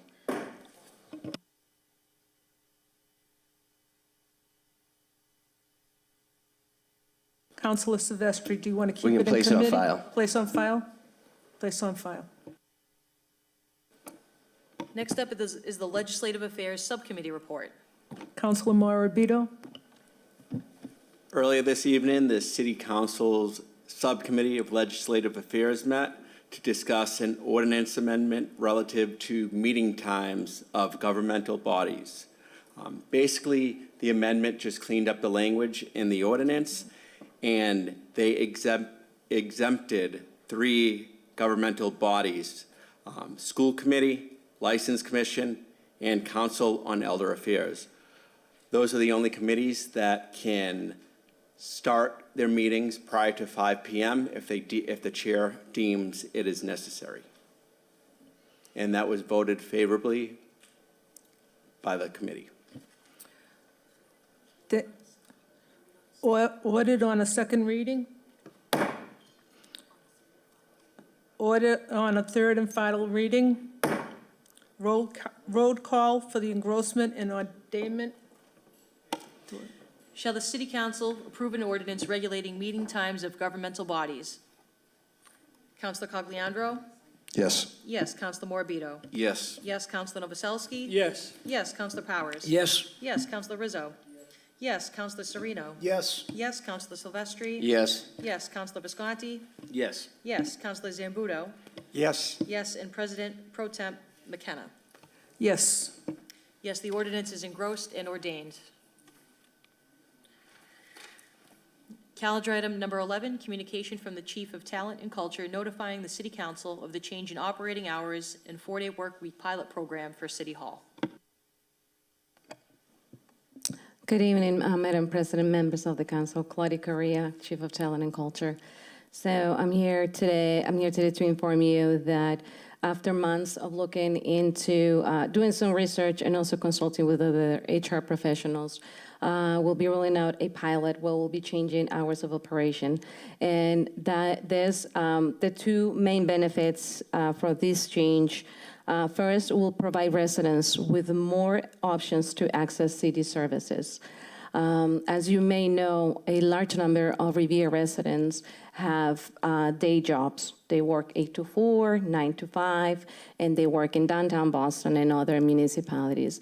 So we want to be able to provide those residents with access to services after 5 o'clock. The proposal is to extend hours of operations Mondays and Wednesdays until 7 p.m., closed on Fridays, also open early at 8 a.m. instead of 8:15. The second benefit, as I mentioned earlier, is that we've been getting information from other HR professionals in the municipal world that a 4-day work week schedule for employees gives them the opportunity to seek a life balance. We also looked into a couple of other good aspects around this, especially savings. We did talk to pretty much every single department one-on-one. We received feedback. At first, there was concern. Some of the employees thought that they had to work the 2 night shifts, the Monday and the Wednesday night. So what we did is that we worked very closely with the union. Be mindful that out of the 6 union contracts that we have, we only one union has stipulated hours, and that's Local 880. The rest of the unions, there are not stipulated hours. However, we thought we like to keep good relationships with the union representatives, so we worked very closely with them. They talked to their members, we talked to department heads, we took in feedback, and actually the idea of doing a rotation basis was from the union. So we really appreciate their input to make sure we address the concern around having to work 2 nights. So the 2 nights will be on a rotation basis. So for example, like today, you notice tons of residents were here. If we are able to stay open until 7 p.m., a lot of those residents would have the opportunity to either pay their water bill, tax bill, do any errands throughout the building. So the process was, like I said, this was after months of doing some research, talking to the HR professionals. One thing that we also did is that we looked into other municipalities to see what they were doing. And to my surprise, Revere is still one of the very few municipalities that still have that 5 o'clock close time for operations. So we looked into Lynn, Everett, Winthrop, Chelsea, Saugus, Malden, Medford, Marlborough Head, Swampscott, and Salem. and they all have alternative hours. Some of them are even open until 8 p.m., some others until 7:30 p.m., including Fridays. In the internal process, like I mentioned earlier, we had conversations with all of the departments that will be impacted, mostly the ones that offer front-facing services.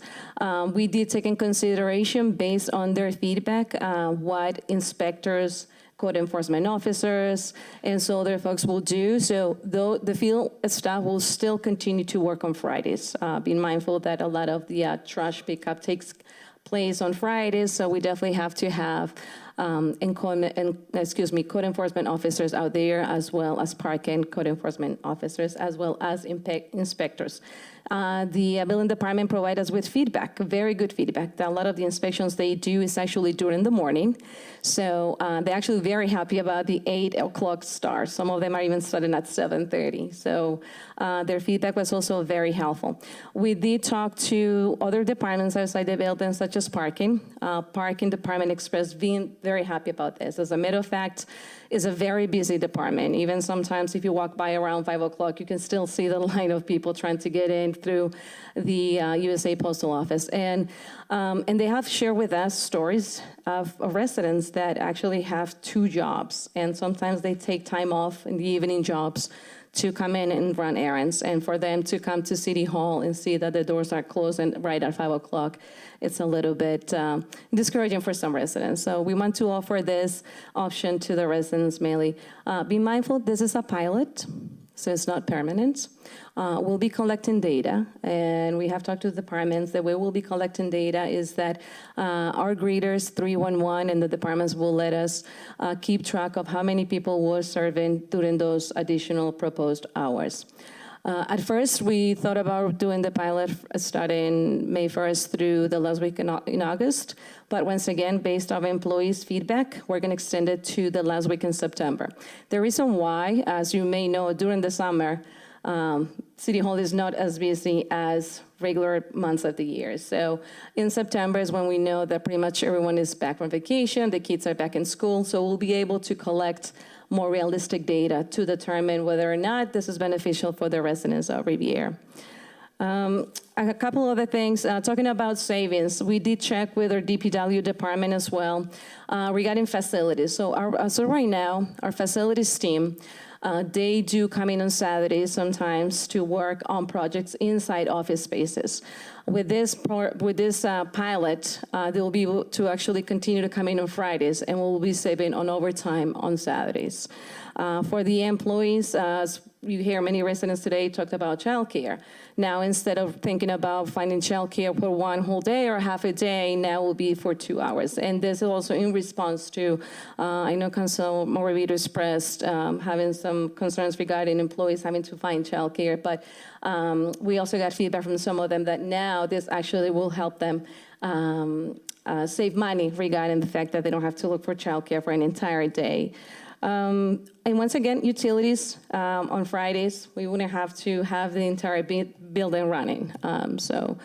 I hope this gives you some alignment in regards to the communication that you may have received, and I'm here to answer any questions you may have. I'm going to open it up to the councilors. Councilor Visconti. Thank you, Madam President.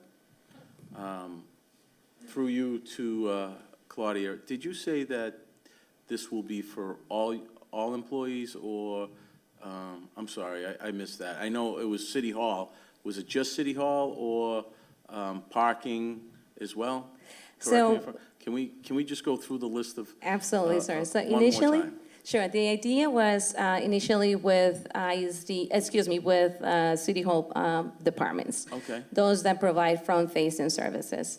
As we continue to have conversations with the union, department heads, and employees, actually ISD and Parkin, they reached out and said, hey, we hear that there is this proposal to do this, can we learn more about it? And in order to provide an equal process to all the employees, especially on members of Local 22 Unit A and B, we presented it to them with the condition that, hey, is this something that you think will be beneficial to you? So Parkin actually expressed it will be very beneficial to them. People go in after hours trying to apply for visitors parking, paid parking, and so forth. So this will impact the field staff, such as the inspectors, such as the code enforcement officers, and our health inspectors as well. It will It will not. It will not impact. No, sir. No, Okay. they will continue to work on They will Fridays. continue to work on Fridays, Yeah, as exactly. well as DPW. Yep. Okay, great, thank you. Thank you for that Of course, clarification. my pleasure, of course. Councilor Sereno? Thank you, Madam President. Through you to Claudia. Claudia, thank you so much for presenting this. I fully support this and think it's a great idea. You know, I was the counselor who proposed moving public meeting times up to 5 p.m. because the taxpayers can never get to City Hall for public meetings in that regard. So in terms of city services, it's the same thing. If you're a full-time, if you work full-time and you have a 9-to-5 job, you really can't get over to City Hall to pay a water bill or go to the election department or the city clerk's office to get a birth certificate or what have you. So I think it's great, and I just want to commend you and applaud you for that. Thank you, So, Councilor. And to clarify also, Councilor Visconti, so 311 still will operate on Fridays. We're going to have one person operating on Fridays. We thought that it was not fair to the residents to leave them without access to 311 for 3 days, and sometimes as we look into the summer, will be very long weekends, 4 days. So 311 is another department that will have someone answering the phone on Fridays. That's great to hear. Thank you. Sure. Thank you. Councilor Cogliandro? Thank you, Madam President. I also support this. I'm always in favor of a pilot program to see what works. I just have a question. So let's just say there's employees that really can't do the later days. Is that going to, is there going to be some kind of, penalties or anything like that? Just No. So as you know, we, as many other employers, are facing challenges hiring and retaining people. We asking that the department heads are responsible to making sure that there is always someone attending to the public.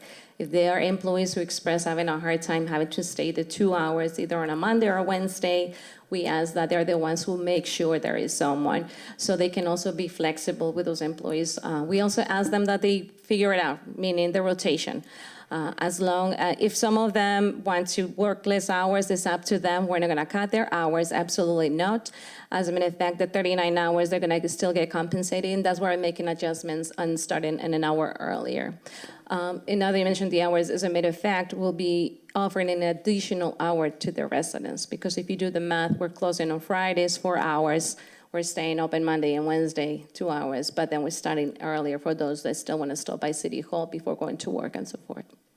thank you very much. Of course, my pleasure. Thank you. Councilor Novoselsky? Thank you, Madam Chair. I think my question was answered about 311. Now, on Fridays, they will be there till 12:15 normally? Yes, sir. Now, did we ever think about flex hours to keep some of these other resident services departments open? Instead of having a whole crew, have enough people to come in and pay a few extra hours, so people can come in and pay their water bills, their tax bills, so those flex hours on Friday. On Friday, we can definitely look into that. So that's what we're going to do as a pilot, and we're going to keep track and see how many people we're serving in the afternoon versus Friday. We can definitely look and see down the road if we can adjust or see what departments we can see high popularity on Fridays. We also have to be mindful about savings, and that's something that we're trying to achieve by not triggering overtime either. But it will be a conversation that we'll have to definitely have with the employees. Like I said, even with 311, they were very flexible. They have about 4 callers, and they're going to figure out who on Fridays. Some other departments express that they still have to come in to do special projects on Fridays. And absolutely, we're totally flexible. The main goal is to offer the residents the option of serving them on later hours. Good, thank you. Thank you. Thank you. Councilor Rizzo? Thank you. I think part of my question was answered, Claudia. So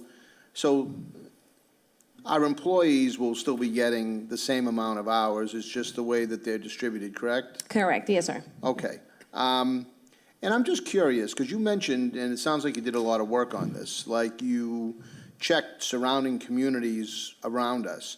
Did you put together, I mean, just for my own edification, I'd love to just see, was it a big difference on how these other municipalities handle their workforce? Did you see a lot of different ways that they were handling their workforce during the work week, or were they all similar, or? Very similar. The most recent municipality that implemented this was Swampscott. They did express at first similar challenges like the ones we did, where the employees were not clear, okay, how is this going to impact me? How are we going to manage this? And also be mindful that this may be also, longer shifts for some of them. So the way they did it is that they also were very flexible like us, working with department heads to make sure that if employees need to take a walk in addition to their lunch break, if they need to go for coffee, anything like that, managing their personal. So it's about being very flexible with the employees and understanding that this is something that they like, but also we need to be mindful that these are longer hours. So so we reached out to Swampscott and we got some very good feedback regarding that. They didn't cut their hours either. A lot of the studies that have been coming in from the nation, actually, regarding 4-day work week schedule, they actually reference cutting the hours to 32 hours, 35 hours. That's not definitely something we're looking to do. As a matter of fact, it's very important for the employees to keep their 39 hours. Very good. Thank you very much. Sure, of course. Thank you, Claudia. Thank Thank you, you. Madam President. Thank you. Councilor Morabito? Thank you, Madam President. Wow, you're on a roll. You hit 17 out of my 20 questions. Look Okay. at that. Wow. I wonder what the remaining are. So I know you mentioned how we're going to do outreach via social media to inform residents. What about residents who that are not online, who have satellite? Are we going to send something in their tax statement? Yep, we already have a robocall recorded message in case everything went well tonight. So we're going to do a robocall, text messages. Our community outreach liaisons will be visiting senior buildings with pamphlets. As we know, not all of them have access to social media, just to make sure they know. We're going to be using on social media, Revere TV, local papers, you name it. Yeah, I find it hard that any resident will find the hours complicated, So I think they're going to be very pleased that City Hall is open until 7 o'clock on Wednesdays and Mondays. Yeah. Especially Revere is a working community. No one gets out of work. No one works banker's hours 9 to 5 anymore. So I think that's going to be very helpful. Now, I know we're going to analyze some data from the pilot program. How are we going to measure the morale of the employees? We're also going to take feedback from the employees at the end of the pilot. Okay. And one more question. During the long days, how will this impact their lunches, these city employees? Sure. So, like we said, we are very flexible when it comes to working with department heads, and we ask that they are aware of employees needing to take a break in addition to their lunch break. If they need to make a phone call, if they need a coffee break, whatever the case may be. Obviously, we're not saying it's okay to take a 2-hour lunch break, but definitely be mindful of the mental and physical breaks that every employee needs to take. Okay. Thank you. Yes, no problem. Thank you. Permission to speak from the chair, please? My only concern is the seniors. They go every single day for lunch, and they have classes. And Friday, they're not going to have, it's not going to be open, so they're not going to get lunch. And that's my only concern, because these seniors really rely on the lunches and the classes. So that's my concern. All of it sounds wonderful, but can we address that? You mean the senior? The senior center, yeah. So we already talked to Deb. So, because those is one of those departments that we didn't think about originally because of the activities they run. So, like we mentioned, the field staff, such as the drivers, so the seniors on Fridays, they're taken to doctor's appointments, and also they are taking food shopping.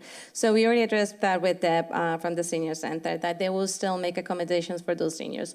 As a matter of fact, even in hours made open for some activities for seniors, like Councilor Powers mentioned, sometimes grandparents, they're helping us watch our kids, and they are seeking for some extra activities past 5, not too late, but there might be some.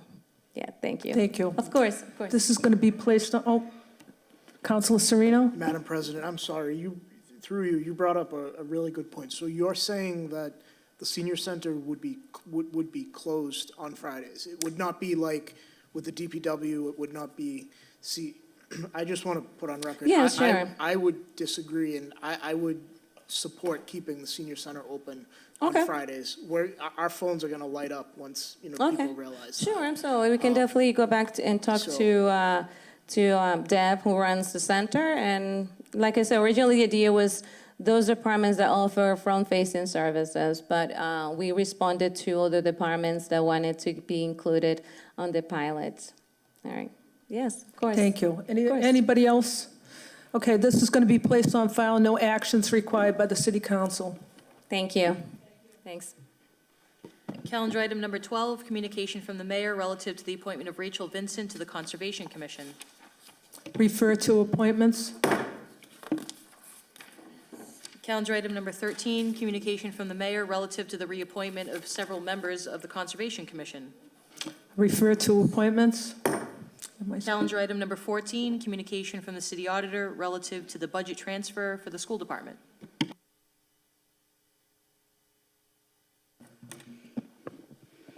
Good evening, Madam President and Council. Before you tonight is a transfer of $2.3 million from the school department to the capital project fund for the high school, and this is to begin funding the schematic design and the process of building a new high school at the existing high school site. I've spoken to some of you about this transfer, but happy to answer any questions on the transfer. Councilors, sorry. Any councilors? Councilor Visconti. Thank you, Madam President. This typically would get referred to my committee at Ways and Means, but I would, if there's no objection from my colleagues on the council, I would prefer to vote this out tonight, where this process has been going on long enough, and to my knowledge, I believe the school committee as well as the building committee has approved schematic design at the existing high school site, so I don't feel the need that it has to go into my committee and discuss it. I think if there's no objection, I would prefer to have this voted out tonight. Thank you. Does everybody agree? No? Roll call that, please. Roll call on the motion. The motion to be voted on is as follows, that $2.3 million is appropriated to pay costs of a feasibility study and schematic design for the Revere High School located at 101 School Street, Revere, Mass., exploring potential solutions to meet the requirements of the district's educational program, including the payment of all costs incidental and related thereto, and for which the city may be eligible for a grant from the Massachusetts School Building Authority, said amount to be expended under the direction of the Revere High School Building Committee. And to meet this appropriation, the Director of Finance, with the approval of the mayor, is authorized to transfer said amount from the General Fund School Appropriation Account to the new High School Construction Fund account. The city acknowledges that the MSBA's grant program is a non-entitlement discretionary program based on need as determined by the MSBA, and any cost the city incurs in excess of any grant approved by and received from the MSBA shall be the sole responsibility of the city. On the motion, Councilor Cogliandro? Yes. Yes. Councilor Morabito? Yes. Yes. Councilor Novoselsky? No. No. Councilor Powers? Yes. Councilor Rizzo? Yes. Yes. Councilor Sereno? Yes. Yes. Councilor Silvestri? No. No. Councilor Visconti? Yes. Yes. Councilor Zambuto? Yes. Yes. And President Pro Tempore McKenna? Yes. Yes, the motion has been approved. Thank you. Calendar item number 15, motion presented by Councilor Visconti, that the City Council awards certificates of appreciation to all crossing guards. Crossing guards play an important role in supporting our students and families as they access schools and neighborhoods throughout the city of Revere. Councilor Visconti. Thank you, Madam President. I'm going to reserve most of my comments for the day of the presentation, but I will say that we recognize so many different employees in the city, and it was brought to my attention about this group. This group is no different and should be recognized as well. They take their job seriously and rightfully so. They're outside every day making sure our kids get to and from school safely. So for the most part, I will reserve my comments for the day of that presentation, but I hope my colleagues on the council will support this. Thank you. All in favor? All opposed? So ordered. Calendar item number 16, motion presented by Councilor Zambudo, that the acting mayor provide an update on the following motion that was approved on December 5th and signed by the mayor on December 20th. That the mayor request the policy writer and analyst in fire prevention to draft an ordinance on special legislation establishing regulations for the licensure of the indoor storage of electric vehicles. There have been numerous reports of electric car batteries igniting and causing fires. Councilor Zambudo. Thank you, Madam President. I'm sure most people like me watch the national news, and internationally, this has become a real problem. These cars are igniting, and you can't put them out. These batteries are unbelievable. So it's you know, we just had a motion tonight to repeal some of the few storage licenses. That's like baby stuff compared to the configurations you can have with these electric cars. It's time that we step up to the plate and really do something about storage of electric cars in buildings, because one disaster is going to wipe out a lot of people. So it's time to do something about it. And I know everybody kind of jokes about, oh, electric cars, you're gonna create an ordinance. It's very important, and it's not a laughing matter. And so we need to get moving with this, and I want to see some action. Thank you, Councilor. Any other councilors? Councilor Morabito. I fully support my colleague's effort to draft up an ordinance. Electric vehicles, they use a high-capacity batteries that can be dangerous or mishandled. So having regulations and to ensure proper safety and the storage of these vehicles is very important, because I think as electric cars get more and more popular, you're going to see more and more accidents, and we don't want to see that. So it's better to get ahead of the curve. So. Thank you, Councilor. Any other councilors? All in favor? All opposed? So ordered.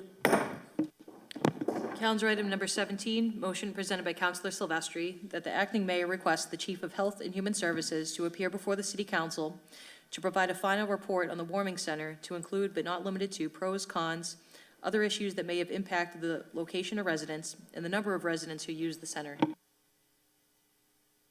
Councilor Silvestri. Thank you, Madam President. I think the motion speaks for itself. Just want to get the facts out from the warming center for the residents and the council. Thank you.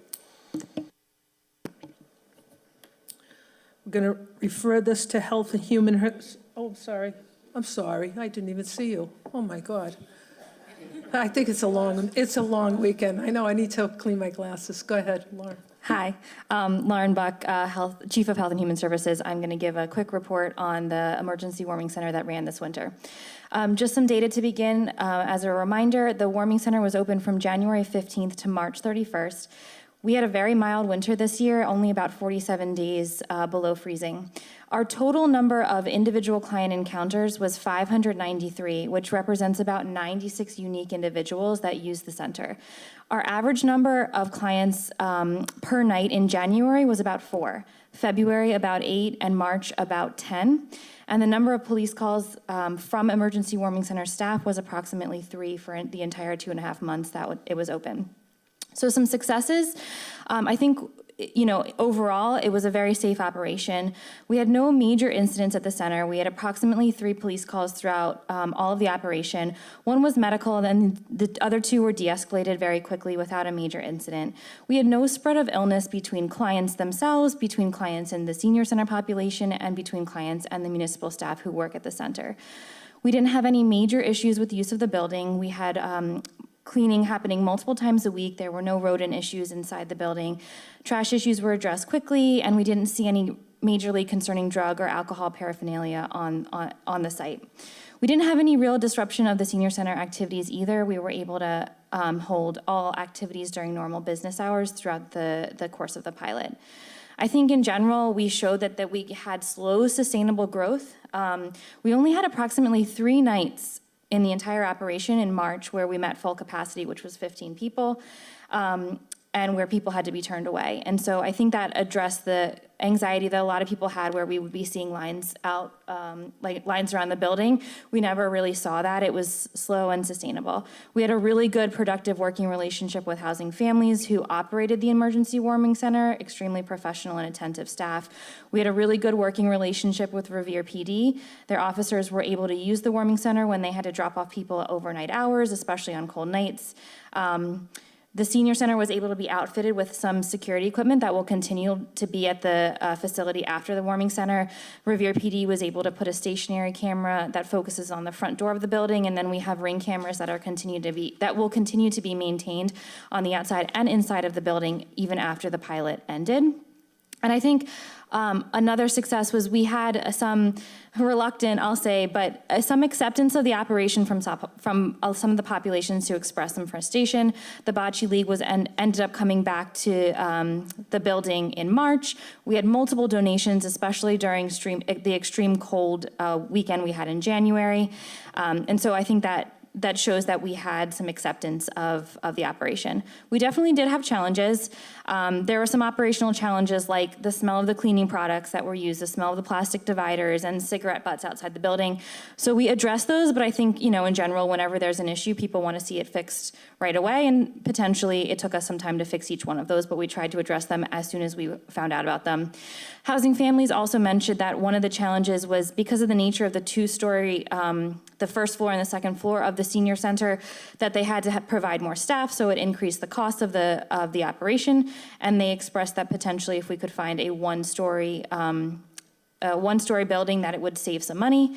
And then obviously there were always continued anxiety of some of the populations, including some senior center residents and some neighbors, continued anxiety.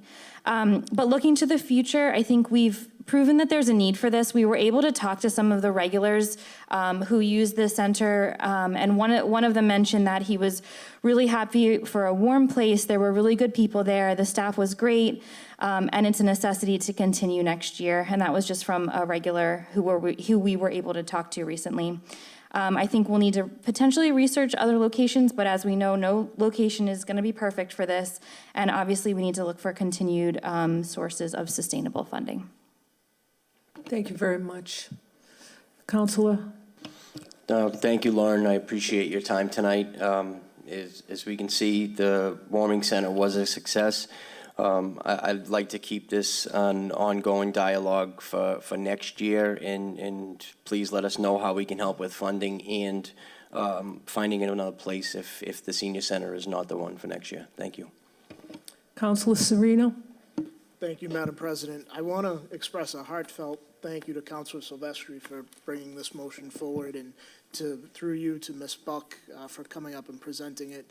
And, I remember that night in January with all the seniors and quite frankly, the hullabaloo over what turned out to be unfounded. And as Councilor Silvestri and I sat here that night, we agreed that, a lot of the fear was just that, fear-mongering, and as it turns out, there was no real issue, and the warming center provided help to those in need. So I know I won't be on the council next winter, but I sincerely hope as a resident of this community that we have the warming center once again, and that it once again be at the senior center. So thank you. Any other councilors? Councilor Silvestri, where would you like to put this? Would you like to put it in committee or just? We can place it on file. Okay, place on file.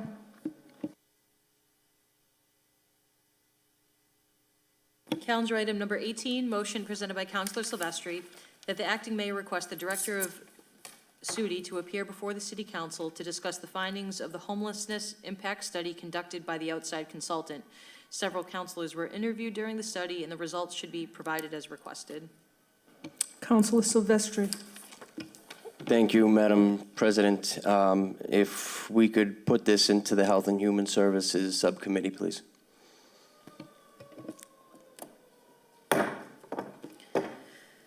Calendar item number 19, motion presented by Councilors Cogliandro and Sereno that the city solicitor appear before the city council to discuss the role and responsibilities of an acting mayor for the edification of the city councilors and the residents of Revere.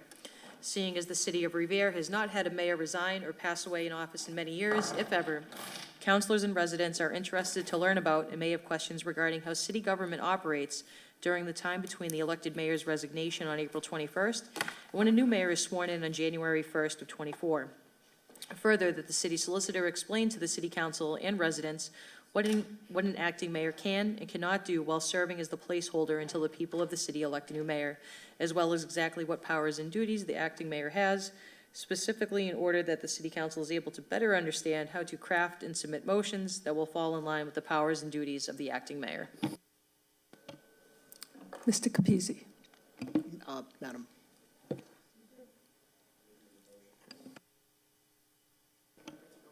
Oh, sorry, Ricky. My first night. Councilor Sereno. Thank you, Madam President. Madam President, through you to the members of the council and the residents, I put forward this motion with Councilor Cogliandro, and Councilor Cogliandro might want to speak after I speak, but I just want to say that this is purely informational. You know, I know the trolls out there are saying, this is political. They're already trying to set up the acting mayor, blah, blah, blah. This is purely informational for all of us because we're in uncharted territory for, actually, I think all 10 of us who are serving up here. Although Councilor Powers and Councilor Novoselsky, you might have been here when the city was founded, so I don't know if if you've seen a vacancy. You're out of order. Wait, I love you guys. I'm only kidding. It was a lot longer than you were born, sir. No, but in all seriousness, you know, at least in my lifetime, there's never been a vacancy in the office of mayor, and we've never had an acting mayor for more than, a few days or a week or what have you.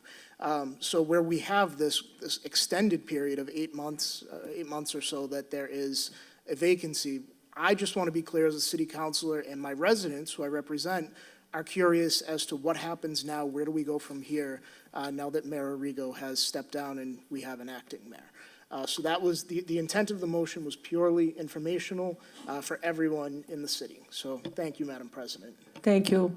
Councilor Cogliandro. Councilor Sereno, thank you, Madam President. You just pretty much said everything that I wanted to say. And Mr. Capizzi, thank you for being here.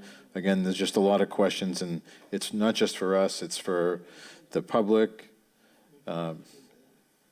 It's for the public, it's for us, it's even for Acting Mayor Keefe. So we just want everyone to be on the same page. We want to be able to really focus these motions so that, we don't want to file something and then have it just go off and never have anything done about it. So thank you for being here.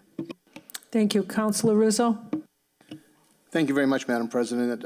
Paul, thank you for being here. I don't know why Councilor Sereno even thought for a minute that it's a political ploy or something that's asking for information. I think it makes sense. And truthfully, none of us here, Councilor Cogliandro and Councilor Sereno, as well as the rest of us here, we really, don't know what can and can't be done unless you specifically asked either yourself or the clerk. So I think it's an excellent motion. And I think the public should know what can and can't be done. And I did get your email that I think you had provided us from outside legal counsel. It was a little bit confusing, but nonetheless, it explained in some detail that basically anything that is basically a non-emergency is something that in many cases would not need to be acted upon, and only in certain emergency situations would certain decisions have to be made. Other than that, it's just regular kind of, not to oversimplify it, but processing and signing off on payroll and making sure that the city continues to run. Am I somewhat correct in that, Paul? Sure, that's true. Nothing you said is false. And I'm not here to speak on anything, or comment on any political concerns. I'm only here to provide you with information. You all have received by now the memo from KP Law. I think it was well crafted. I know it's written from a lawyer, so it's not always the easiest thing to read. But I'll summarize for you. Patrick Keefe, Ward Councilor elected President of the City Council, and in his capacity as acting mayor, may perform all day-to-day functions required of the position of mayor. So some examples are from KP Law memo, which he provided to all of you: soliciting and entering into contracts, addressing personnel matters, providing programs and services, signing payroll, administering regular construction and maintenance operation, enforcing existing ordinances, undertaking public health and safety efforts.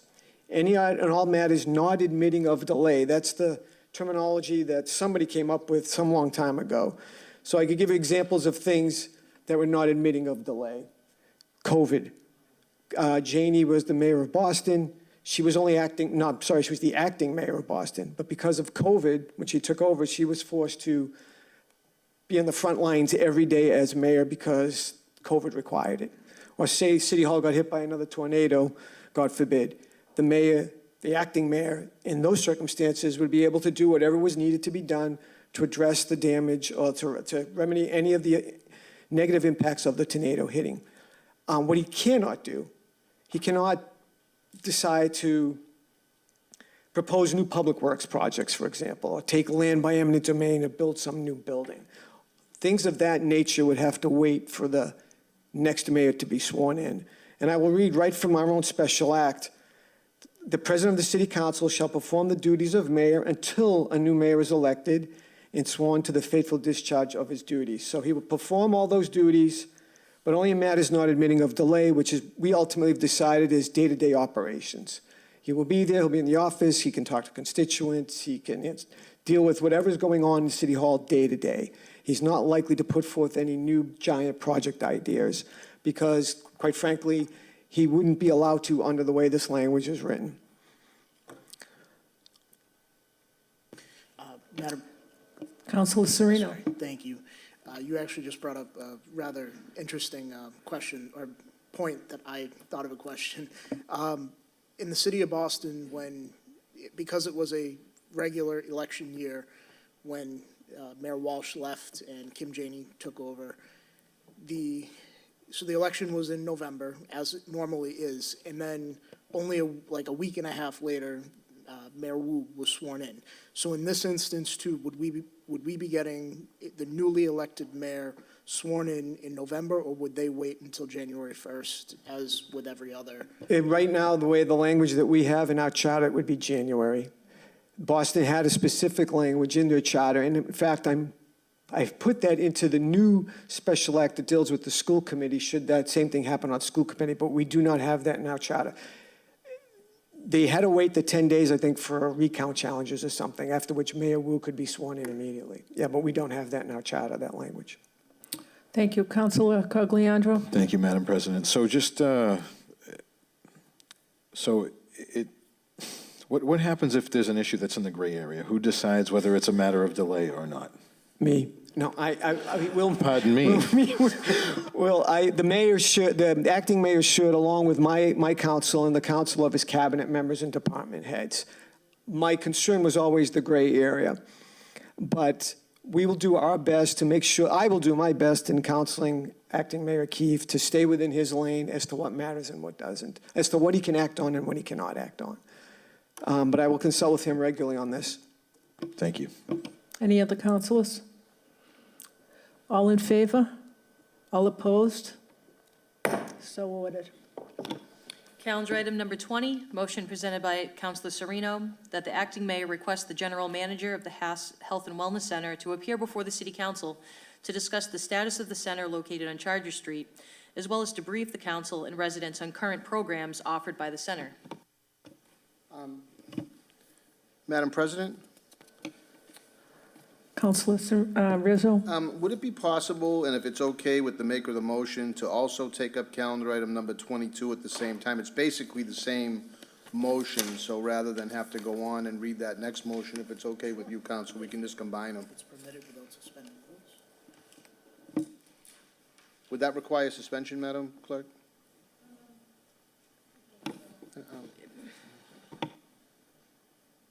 I mean, I don't think the rules of order, for the city council rules of order, speak to combining motions specifically. I would have to defer to Demeter's.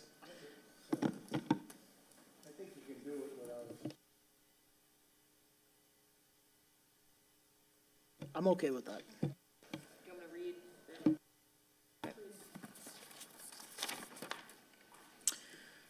On Councilor Rizzo's motion, that was calendar item 22. Motion presented by Councilor Rizzo that the acting mayor appear before the Revere City Council to discuss rent payments being made to the Robert J. Hass Health and Wellness Center, along with other expenses being paid to include salaries, utilities, and insurance. Lastly, to provide the current status of this property and its current benefit to the community. Are you going to read both of them? Oh, okay. Councilor Rizzo? Council. Thank you, Madam President. So in January, or I should say in March of 2022, at his State of the City, the mayor at the time had said that the city had taken control of the old Greater Boston Fitness as of January 1st, 2022, and that we were anticipating a spring opening date for the Robert J. Hass Health and Wellness Center, our first ever health and wellness center that will support residents' physical and mental health with access to low-cost gym memberships, free recreational programming, nutritional counseling, and more.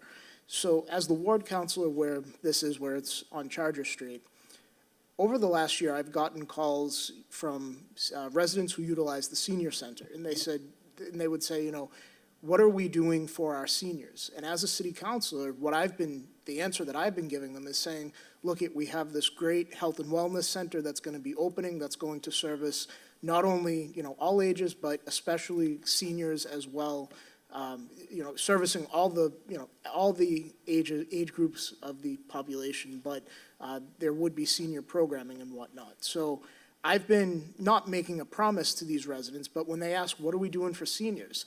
I'm telling them, you know, this is in the works. This is going to be great. This will be a nice alternative to the senior center and provide additional services and whatnot.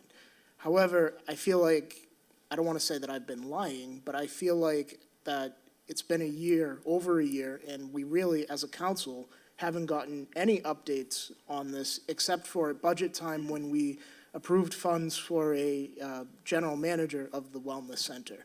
And I'll be honest, I totally, with everything going on with the high school and whatnot, this kind of slipped my mind until I saw Ms. Gravelisi's resignation letter from the school committee, where she mentioned that, you know, she will be staying on as the general manager of the Hass Health and Wellness Center. And just as the ward counselor in that area specifically, I'm curious as to what's going on and when that will be opening. I know that our state delegation, Rep. Turco, Rep. Janino, last year during the House budget, I believe they got state funding to help get this off the ground. So I'm just kind of wondering, you know, where we stand with it. I don't want to say what's the delay, but, you know, what's the delay? So thank you, Madam President. Good evening, Rich Fiske, CFO, 281 Broadway. I'll try to be as brief as possible. If I could, I'd like to start with answering Councilor Rizzo's questions because I have them right in front of me. Well, could I just speak on it first, or would you like just to No, go right in? Nope, absolutely. Thank you, thank you. No, and I'm sure that you will be answering these questions, but I'm going to take it a step further from where Councilor Serino was. You know, my understanding is we're spending $30,000 a month in rent payments, plus whatever these other costs are, and the city right now is getting no benefit. And here we are, we've been talking now for a long time, you know, how are we going to come up with the $280 million share of Revere's payment to a new high school? In the meantime, we're spending $30,000 a month for a vacant building for, as best I can tell, for the last 16 months. Plus salaries, plus I know you're going to talk about whatever the other costs are, utilities, insurance, and so on. And, you know, it's just, you know, to me, quite honestly, it's a slap in the face to the taxpayers that we're spending $30,000 a month for an empty building. It really just does not make any sense. That $30,000 a month You know, there should have been something potentially in the lease, if that's what we're actually bound by, something in the lease that would have talked about a period of time where if we needed to ramp up, we ramp up, but to just start paying that kind of money, in all fairness, I don't think it's fair. It's not fair to the people who have to pay these bills here in the city. And so that's all that I really have to say on it. I know that you're going to answer these questions, Rich. You know, but again, you know, the reality of it is, in my mind anyway, that we're spending a lot of money with no benefit for 16 months. Thank you, Madam President. Thank you, Councilor. Sure. No question about it. This project is slow to get off the ground. I think everyone's aware of that. I don't want to sugarcoat it. And because of the transition and all the people involved, I took it upon myself to come up here and take the bullets and try to give everyone an explanation of what's going on, which is a very fair question. Just to, again, to try to answer your questions, Councilor, is that we have a total budget put aside of $2.1 million to open the Health and Wellness Center. That was made through the funds that we got through the ARPA, the $30 million, when we set aside some money. One of the main goals of the ARPA funds was to use this one-time money to set something up that would give some kind of perpetual benefit to the city, and that's what we're trying to do. Have we been as successful as we wanted to be? Certainly not. To date, we've spent $471,000 on total lease payments, like you said, from January 2022 till current. We are a triple net lease, which means we're paying real estate taxes, albeit to ourselves, but we are paying them. They're billed to the owner, and we pay those at $65,000. Insurance costs $24,000. We paid $14,000 in design services. We've paid $108,000 for cardio equipment that we have once we open. And since Sue only started in January, between her salary and any fringe benefits, it was about $21,000. So we spent approximately $700,000 of the $2.1 million that we've earmarked to date. So that's where we are with the finances. We were certainly hoping to open in the spring. There was a lot of problems with that building, unbeknownst to us, that we've been working with the landlord to kind of straighten out, whether it's a fire suppression system, mold issues, ADA compliance, a bunch of stuff. I know it's been a long night already, and I can certainly talk more about this in committee with other people, but yeah, we are, we finally feel like we're on the right track to get this place open. There was a lot of different opinions on what this Health and Wellness Center should be. I think we've limited that focus down to be just that, a Health and Wellness Center for the seniors, for the youth, and for everybody else in between. We are trying to match up with the city's master plan, which basically said that the city is in need of facilities and programs to support fitness and health. So we're trying to tie this into the master plan. We're trying to use some one-time money to get it up and running. It's our hope that membership fees and programming will keep this self-supporting once we get it off the ground. I'd love to say we don't need the whole $2.1 million. We don't know. We had some Harvard kids last year come in and help us really build a template for the operation once it's up and running. But we've been a little bit stuck in the mud trying to get it off the ground. It was an old building. We thought it was going to be a little easier. We thought we could go in there, turn the key, and open it up, but we found that there was a lot of problems with it. So we're doing our best to try to be efficient. We certainly are aware of the money we pay. We don't want to waste anybody's money or time. But that's where we stand right now. I'll try to answer any other questions, but those are the financials.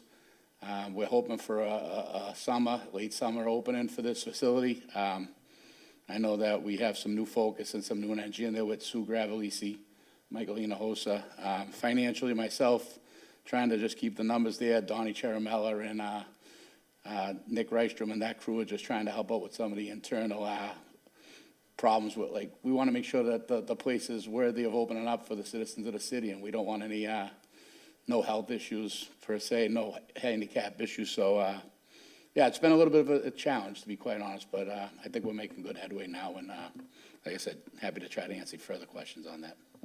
Councilor Silvestri.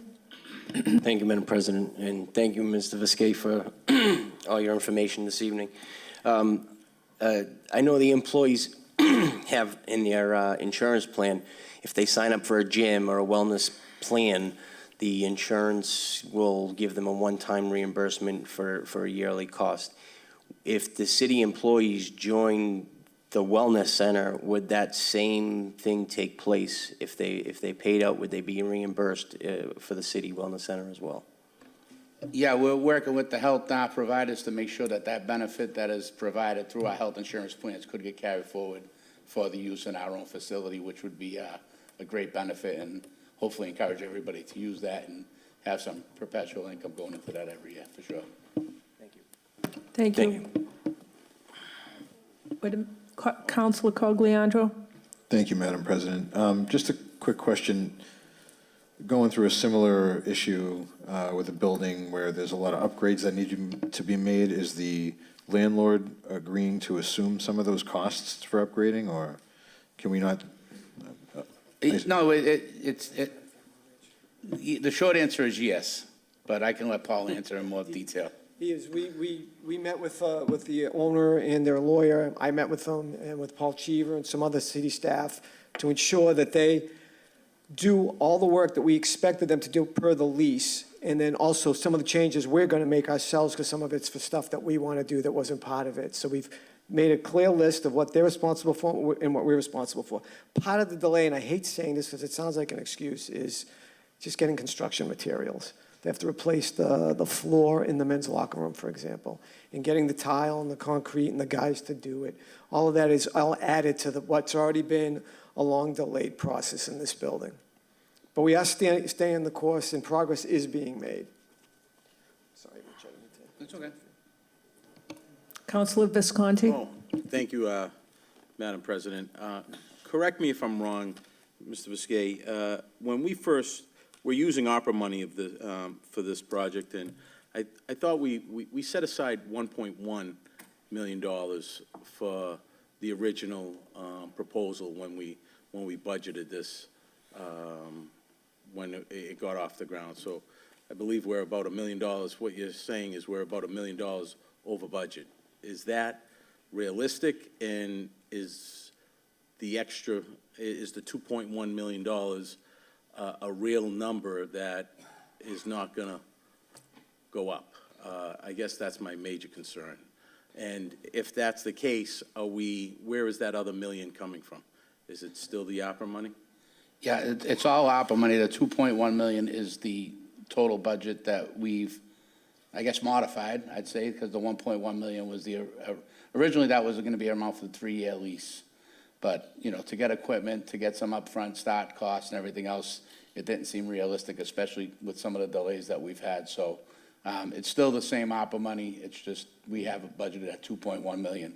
That budget doesn't mean we'd have to spend 2.1 million, but we can't spend more than we have allotted to us through the ARPA funds. So we've had to shift some money around. There was some money that wasn't accounted for. So we want to make sure, let's put it this way, if we cut the cord on this right now, we just wasted $700,000 on getting nothing. And again, I'm a staunch opponent of this place being open, and we thought it would be quicker. We thought it would be sooner. It wasn't, but the benefit is that we're using these dollars that were given to us during the pandemic, and these dollars are helping us get something off the ground that would otherwise be on the backs of the taxpayers here in the city. So, yeah, I guess the long story short is that 2.1 million is the budget. Do I hope we don't spend it all? Yes, but I don't want us to fall short and then have to come to the general fund for those, because like I said, once we get up and running, we get membership going, we're hoping that those user fees pay for the cost of the building. I agree. I guess my only concern is, and I remember as council president, I was told this was going to be open up, obviously, in October, November as well, and obviously we've come into some delays. So is a late summer opening realistic? Is like, where are we in construction? I was told it's still an empty building with no work being done in it. So I'm not sure if that's accurate. I'm hearing that secondhand, so I'm just trying to get a good feel of, I would say opening up at the end of the summer is right around the corner, and that seems pretty aggressive to me. So I don't know if that's realistic. I like to think that a lot of the work that's been done through negotiations and through the lease, a lot of that stuff, like the HVA systems all on the roof had to be replaced, the roof had to be fixed. All of those kind of mechanical stuff took a lot of the time in the beginning. Now we had to find out that we had to rip down the old mezzanine. I don't know if you remember that there used to be gym equipment up there. Well, you know, shame on us. We get someone to come in and do a code review on it, and they tell us 50 more things are wrong with the building than we actually thought. So we had to rip that down. So that's been ripped down. We ripped out the front entranceway so you can make a more inviting entrance into it. So there's definitely work being done, and I think we have the momentum now, and I think that realistically we should be open by the end of the summer. Thank you. Thank you, Madam. Thank you. Councilor Rizzo and Councilor Sereno, would you like to put this in committee, or? So, Madam President, I defer to Councilor Rizzo on his end. I would like to see, I'd like to see it go into Health and Human Services only for the sole purpose of when we're finally getting ready to open it, that Ms. Gravelisi could come before a future city council meeting and just, give some PR to the Health and Wellness Center as to what they're going to be offering and programming and whatnot to kind of spread the word. So I'd like to keep it in committee purely for that reason and that reason only. So thank you, Madam President. Councilor Rizzo? Yeah, I agree with Councilor Sereno. I'd like to actually see what the breakdown's gonna be. I mean, I'm just thinking, I'm thinking out loud. I mean, we're putting a couple of $1 million into another building that we don't own, paying this guy $30,000 a month, triple net, and then the cost to run it. I mean, I don't know, I'd love to learn about, how we're gonna sustain, like, what's the total cost to run this building on a monthly basis once it is open? Forget the millions or a couple $1 million, whatever it is we're putting into the building. I'd like to learn about what's the operational cost once it's open, and what's our plan to fund that? Or is this going to become a line item in the budget that the taxpayers are going to have to pay for without really getting a benefit, on a personal level? There'll be, I'm sure, maybe some, but we do have competing gyms that are in the city that pay taxes also. So, I really want to learn a little bit more about it. So I agree with Councilor Sereno that, that we put this in committee. Anybody else? Okay, we're going to refer this to Health and Human Services. Okay, thank you. Calendar item number 21, motion presented by Councilor Rizzo that the acting mayor request the superintendent of schools, along with the Revere High School student resource officer, to appear before the city council to discuss student safety issues, including the use of and/or the discovery of illegal narcotics such as cannabis, including edibles and opioid-related substances. Further, to discuss behavioral issues, truancy, and student safety, not exclusively, but especially at Revere High School. Councilor Rizzo, sorry. No, that's okay. Thank you. Thank you very much, Madam President. The motion kind of speaks for itself. I mean, I'd like to see this go to public safety. So we can learn a little bit more. Part of this motion is driven by mainstream news that we saw as recently as March, where 5 K through 8 students in the city of Boston were overdosing. That's K through 8. Were overdosing on edibles, one to the point they had to be hospitalized. I just really want to learn a little bit more about if we have any of these issues that we have to deal with here locally. I know as we've been going through this high school project and talking about the need for the high school and how the superintendent and her colleagues have brought kids up here and they've testified before the city council about some of the conditions in the high school, kids fainting. I think one young lady said there were 7 kids that passed out in the high school, and these are some of the things that we should know. It's not just about putting up money, throwing money and putting up a new high school, but what's going on in the high school itself right now. I'd like to know more about that. I mean, as much as we need to know about the finances and what it's going to take to build a new high school, we also should know as members of the city council what's going on in the schools. Why, I'd like to know some of the maintenance issues. Why, you've got houses in this city that are 100 years old that are in immaculate shape. We have a school over here that's under 50 years old, and to listen to some of the testimony, the building's falling down. I mean, what are we doing to maintain our assets here in the city? So I've got a lot of questions, and they weren't really appropriate for what we were talking about during the conversation about schematic design, about building a new high school, and so on and so forth. But these are things that I think the city council should know about, and, hopefully my colleagues concur with me on this. Thank you. Thank you, Counselor. Counselor Cogliandro? Thank you, Madam President. This is a great motion. There's a lot going on, and I mean there's a lot. I've spoken to 50 parents or teachers, and with some students sprinkled in. And some of the things that I've heard that are going on inside of that school that nobody hears about, it's absolutely disgusting and it's terrifying. We have fights every day. We've seen them spill out outside of the school to the Rite Aid parking lot. And not only for the safety, we have to worry about the safety of the kids inside these schools, we also have to worry about the safety of the teachers. A lot of students and a lot of teachers are afraid to speak up because they're afraid of what's going to happen if they do. And I'm tired of hearing that, because nobody should be scared to speak their mind.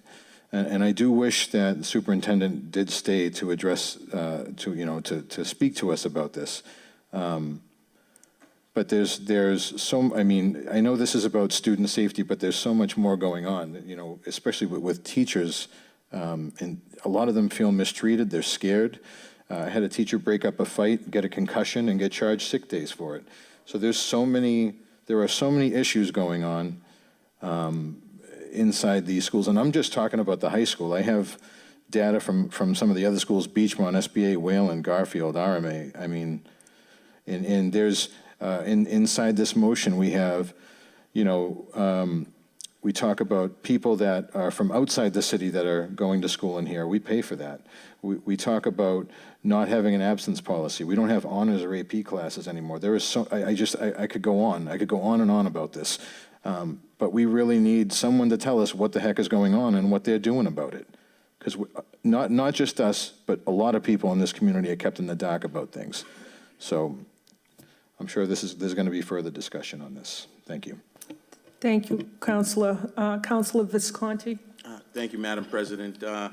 As a former school committee member, this typically would be in front of the school committee, but I understand the concerns of my colleagues on the council, because I've gotten many concerned parents calling myself about the drug use. There's, like Counselor Cogliandro said, there's a laundry list of things that are concerning the parents here, and they're not being answered from what I'm told. So I would like to hear what's being done to rectify some of these issues as well. So while I understand and respect the school committee and what they do, but we are also getting these calls. So I think addressing the city council and trying to figure out what is being done makes sense, because it's a concern. So I think this is a good motion, and I think we should get some answers from the administrators. Thank you. Thank you, Counselor. We're going to refer this to public safety. Madam President? Oh, I'm sorry. I'm sorry. I'm sorry. I'm not looking in front. I'm looking over here. Counselor Sereno? Thank you, Madam President. If the resident would like to go first, I'd defer to the resident, and then you can come back to me. That would be okay. Thank you. State your name. Edward Ned Almeida, 40 Arcadia Street. As a parent in the city, I have two daughters who attend the high school. One is a senior, the other is a freshman. So we've been involved with the high school for the past 4 years, and now we have two different perspectives in the household. I can attest that a lot of the complaints and stories that many of you may have heard, I hear as well from firsthand accounts from my daughters, also through the somewhat limited and sporadic notices that come from the school itself. I would have to say at least once a month, I receive a text message from one of my daughters stating that there's an issue at the school, whether the hallways smell of marijuana or that there are other security issues. I can attest firsthand that when I do go to the school to pick up my daughters or bring them something, that there seems to be no sense of security at the school at all. It doesn't appear that students are wearing their school IDs visibly. My daughters have reported that at some point earlier in the school year that several students from other cities attended classes for about 4 to 5 days before they were discovered that they were not Revere High School students. I myself am not a terribly young-looking individual, but my daughters and their friends have attested that if I were to shave and put on a hoodie and throw a backpack over my shoulder, that I myself would probably be able to attend classes at Revere High School for a considerable length of time before being discovered. I thought that was ridiculous, but... Madam President, through you, that's hearsay. We can't go on and state that as a fact here on cable television, that we could just walk into the school and attend classes. I think that needs to be justified, and I'm not disagreeing with you. I think the fact of the matter is, though, that we do need to address some of this stuff, but some, as Councilor Visconti said, is in the purview of the school committee. And I'm not saying that we turn a blind eye, but I'm not sure we're hearing anything different than when you were in high school or when I was in high school. And I just think that we're really we're pointing a finger at SROs, at teachers, at people that put their daily lives into this on a daily basis. And I seem to get reports. I know my daughter's not in class. If she's absent, we get the reports. We're up on Dojo all the time. So I feel as though there's a lot of communication. Stuff is going to happen, but to vilify a whole school system in a meeting is, I think, unfair. Thank you. Thank you. I would just like to end with that. There seems to be a large discrepancy between what my daughters come home and report is happening in the school and what is being officially sent out by the school system, which is my main concern. Obviously, I recognize that there are hearsay and rumors and things of that nature, and I'm pretty strict with my girls about not feeding into that. However, when they come home and they report that something has happened in the school and that I will probably be receiving an email or a notice from the school system, and then that never arrives, that is a bit concerning as a parent, that there's something that, even if it's not real, the students are perceiving.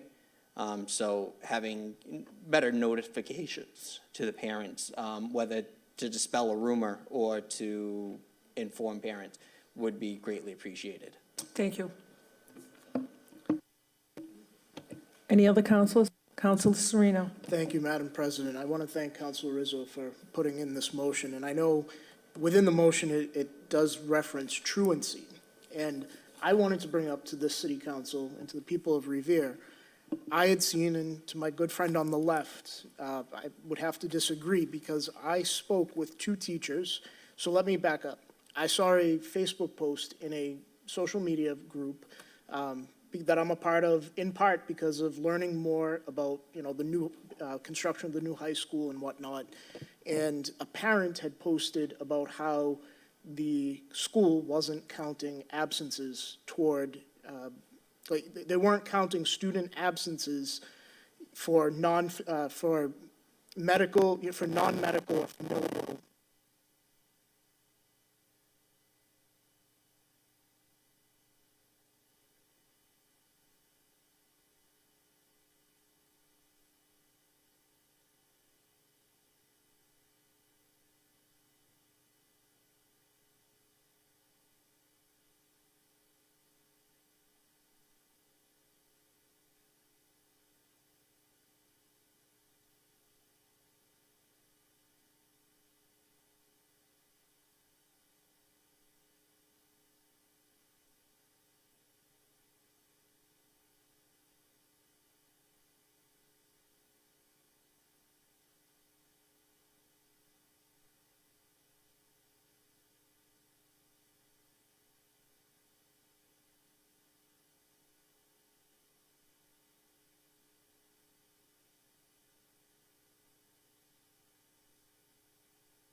Check, check, check.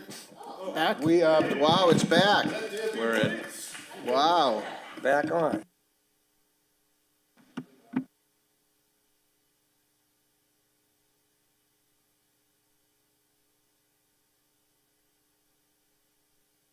Sorry for that little technical delay.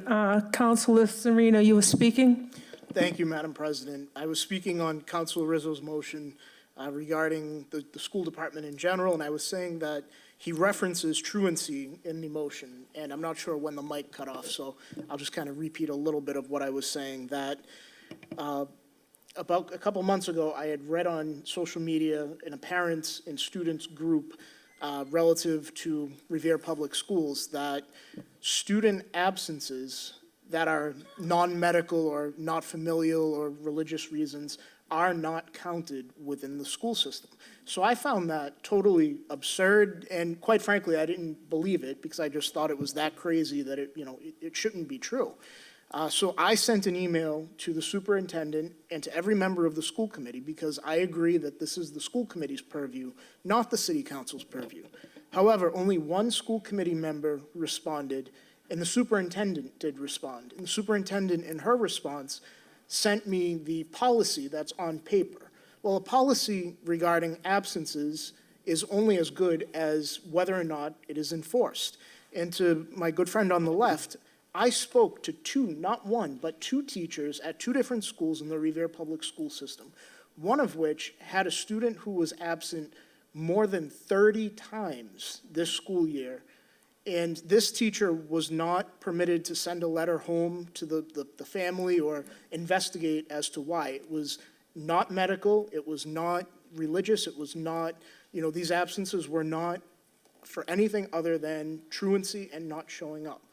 So when I told the superintendent this, the superintendent said, well, who are the teachers that you're, hearing this from? And I might be the youngest one on this council, but I wasn't born yesterday. And I know for a fact that there have been teachers in the Revere Public School System who have been retaliated against for speaking up against the culture and the policies that this school administration falls under.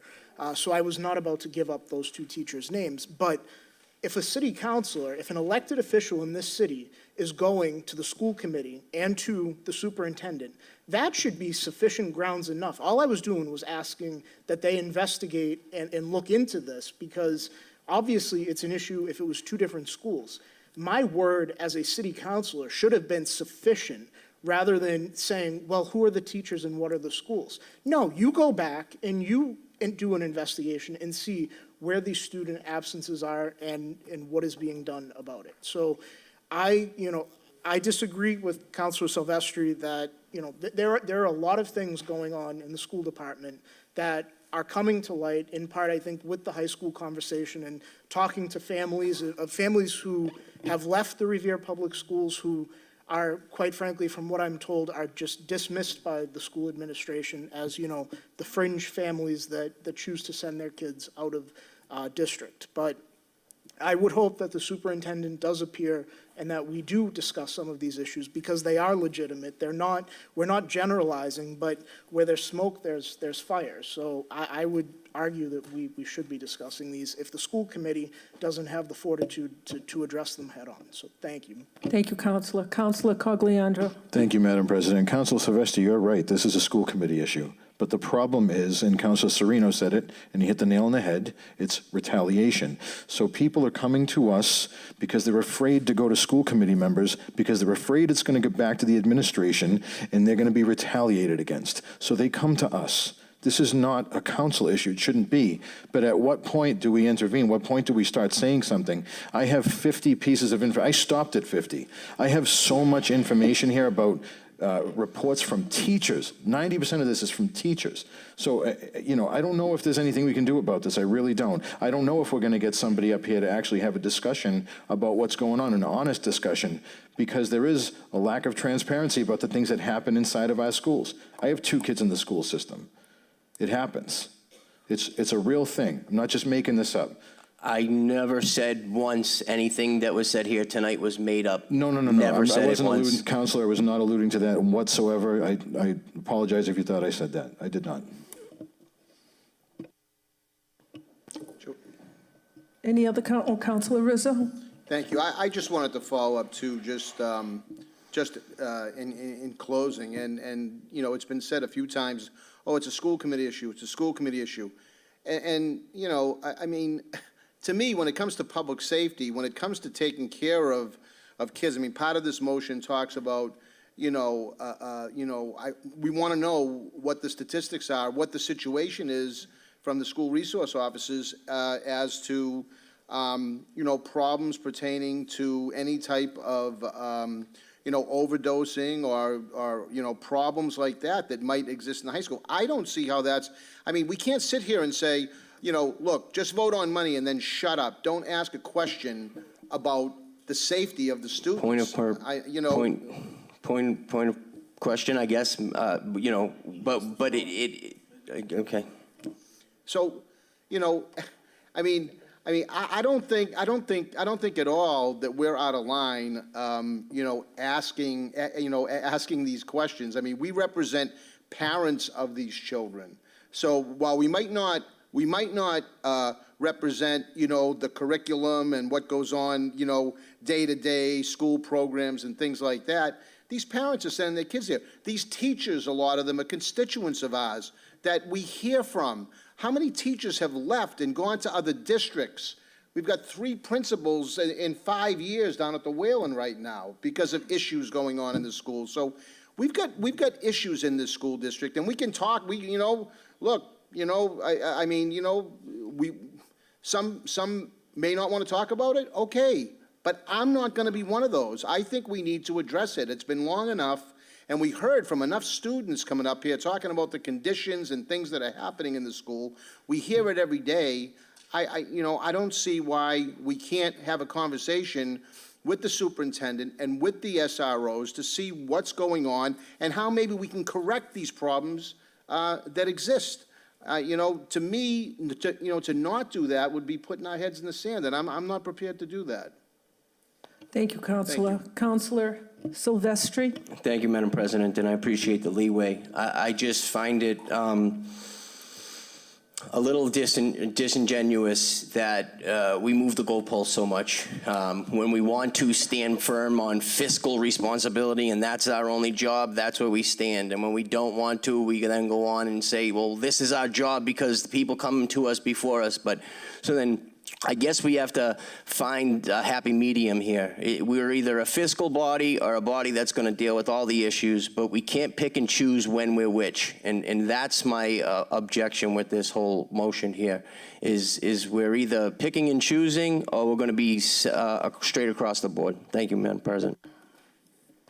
Thank you, Councilor. Councilor Visconti? I'm just going to follow up with one more comment, and I agree with my colleague, Councilor Serino, on this matter. And I just want to say, if in fact parents don't feel comfortable or have gone to the school committee, have gone to the superintendent's office, and don't feel that their voices have been heard, they are left with no other option but to come to us and try to find some solutions to the problem. And as a elected official, whether it's on the school committee, and we are probably the last resort to those people because they've already spoken either to the superintendent's office or school committee, and if nothing is being done, it is our responsibility as elected officials to bring this to light and try to see what the problems are and how they're being rectified. Because yes, it's our students that are there, it's parents that are concerned that, that their students are maybe in harm's way, and it's our responsibility to make sure that that's not the case. And if it is, how do we rectify it? That's all. Thank you, Mr. Thank you, Councilor. Councilor Zambudo? Thank you, Madam President. I wasn't going to discuss this at all, but I just have to say something at this point. We are a legislative body. I don't think I ever said that all I'm responsible here is for fiscal matters. Yeah, you can find it, but I'm responsible for a lot more than fiscal matters. I've been here 25 years, and I represent the citizens. If it happens to be an overlap from the school department, I'm certainly going to represent my constituents. That's what I do up here. I never felt I was limited to anything fiscally or whatever. Yes, we are the fiscally responsible body of the city, but that's not all we are. We're elected representatives of the people. I help people in 1,000 ways. If it's someone that needs housing, or if it's someone that needs help in health services. I never said, gee, you got to go to the school committee if you got a problem with the school. They don't come to us first, I'm sure. They go to the school department first. And I've heard it said several times here tonight, it's a last resort. They come to us because they're not getting any satisfaction. And listen, we're not perfect, and neither is the school department, but I'm not limited to anything I do up here. As far as I'm concerned, if a constituent needs help in any way, I'm going to be there to help them. Thank you. Thank you, Councilor. Councilor Morabito? So, for about 40 minutes, actually maybe like about 30 minutes, everyone just beat up on our school system. Right after we approved $2.3 million for a feasibility study.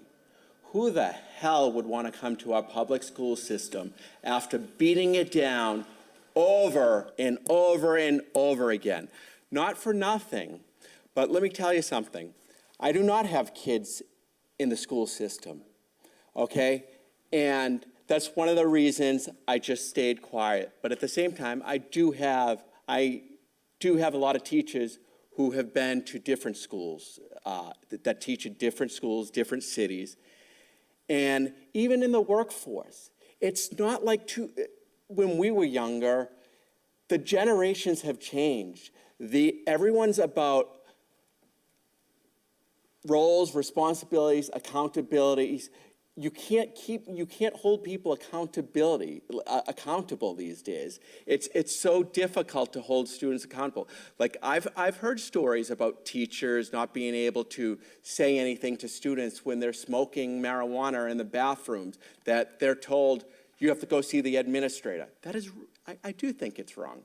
But the question is, are we doing anything different? Are we doing anything different that other schools are doing? Are they doing anything? The atmosphere seems to be the same no matter what city you're in. If you speak to other teachers, if you have friends who are teachers in other schools, they'll tell you the same thing. So I don't know if it's this day and age and what's occurring in every school system, and if it's mandated through state, how to discipline and how to take action. So I think a lot of this, rather than bashing our own school system, I think we have to look, and is it coming down from the state, and do they have to follow certain guidelines? And I think that's where we have to look into, rather than beat up our own school system immediately. Am I saying there are false allegations? No. Is there some legitimate concerns? Absolutely. But I think we can't keep beating up our school system, especially after we just voted for a $2.3 million feasibility study to build a new high school. Who's going to want to go to it? Madam President, Councilor Sereno? I appreciate the leeway. I just want to respond to one point of my dear friend on the right, Councilor Morabito. When I first heard about this truancy issue, to be honest, I totally thought, speaking on the truancy issue, I thought the same thing that you did. Is this just how the world is now in Massachusetts, that, kids can miss as much school as they want and the teachers don't have to report it? So I contacted my cousin, who's an English teacher at North Reading High, and I said, how do you report absences, and are the kids held accountable? And she said they don't graduate if they have X amount of absences. So in some respects, yes, decorum in general, sadly, has kind of gone by the wayside, I guess. But with regard to my concern in truancy, other communities in the Commonwealth are very much strict and stringent on this. And I stand by that. So thank you, Madam President. And just a reminder that this is going into Public Safety Committee, so we have, I'm sorry, I just want to make one comment regarding the comments made by my colleague. Yes, we just approved 2.3 million, okay, in a feasibility study. That does not have anything to do with what is going on in the school system, okay? That's number one. Number two, we are not beating up our school system. This is bringing things to light that parents feel is being maybe pushed under the rug, or their voices are not being heard. So if bringing it to the forefront, you consider beating up our school system, well, I disagree with that. And that's all I'm going to say for that. One has nothing to do with the other. So let's not commingle $2.3 million on a feasibility study and mix that with the problems that are happening in the school system. Because if you don't think that there are problems in the school system, well, then I respectfully disagree. That's all. Thank you. okay, I'm going to close this. He mentioned me, so I can rebuttal. So, first of all, there is a correlation, okay? A feasibility study, we're putting all this money because we want to build a new school. A lot of the issues, what teachers are saying, are kids are destroying the school. They're hitting doors. They're swinging off the what do you call them? The moldings of the doors. They're like. So at the end of the day, Counselor, you're investing. but what I'm saying, no, I never said. Counselor, you just said. Listen, you mentioned something about drugs. Hear me out. You mentioned something about drugs. In the I did. Okay. Because I'm not saying there's no validation. What I'm saying is, how many school committee members have you called? I'm sending this. But what I'm saying listen, is, to be productive would be to speak to the board members. Referred Who are to you public talking safety. to right here? You're talking to the TV. You're talking to the refer viewers. to public safety. This isn't productive. You're not talking to someone who can make a difference, are you? Because at the end of the day, we have no jurisdiction over the school committee. We can be responsible for bringing all these issues to light because nobody else wants to, because they're afraid of retaliation about what's going on, of losing their jobs, about their kids being mistreated. What don't you guys understand about this? There's laws We against have a retaliation. There's absolutely laws against it, but there's ways to get around it, and it's been done in this city, and I'm tired of not talking about it. I'm tired. We have to talk about it. We may not have jurisdiction, but we might be responsible for bringing forward what the actual problems are. We have a speaker. Could you, Hello. your name and address, please, for the record? 70 Sewell Street, Revere, Mass. Thank you.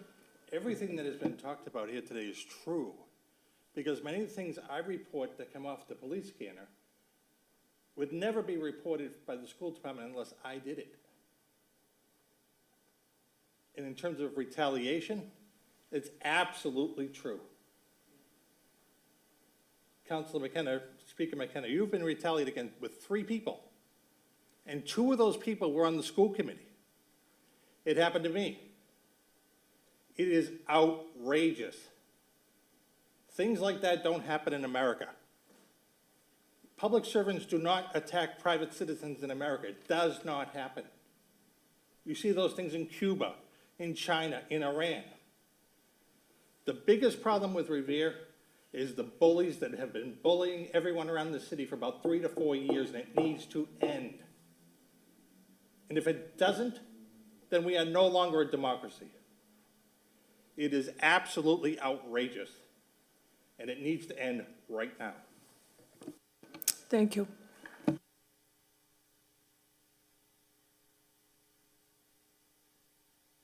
Refer it to public safety. Oh, what did I do? No. Calendar item number 22 was combined with the previous council order by Councilor Sereno. Calendar item number 23, motion presented by Councilors Rizzo and McKenna, that the City Council award a certificate of commendation to Rita Singer, former and longtime Ward 1 City Councilor, in recognition of her milestone 90th birthday. Councilor Rizzo. Thank you, Madam President. The motion basically speaks for itself. I think it's pretty non-controversial. I don't think we're not going to have any trouble over this one, I hope. Ms. Singer is turning 90 years old, and I think based on her service to the community, that we should recognize her. She was one of the first ever women city councilors, and she served here for quite some time. She's legendary in a lot of ways, and so I'm looking forward to present her with a nice proclamation that I have drafted and forwarded to the clerk. And I, through you, Madam President, to the city clerk, I'd like to see if we can get this on the calendar for our May 8th meeting. Oh, well, thank you very much. I should have known. I should have known. Permission Thank to you. speak from the chair, please? Yes, you may. I just want to say the same. I will save my comments from when she comes up and I can see her in person. So, and is that all in favor? All opposed? So ordered? Okay. Motion to adjourn. Before we do, don't get up yet, because we're going to do a little bit different, things differently. We always get up and we leave, and I just wanted to say that I thank you for your public participation. Have a great weekend. Our next meeting of the Revere City Council will be held on May 8th. Thank you very much. Good job. Now you can get up. Thank you.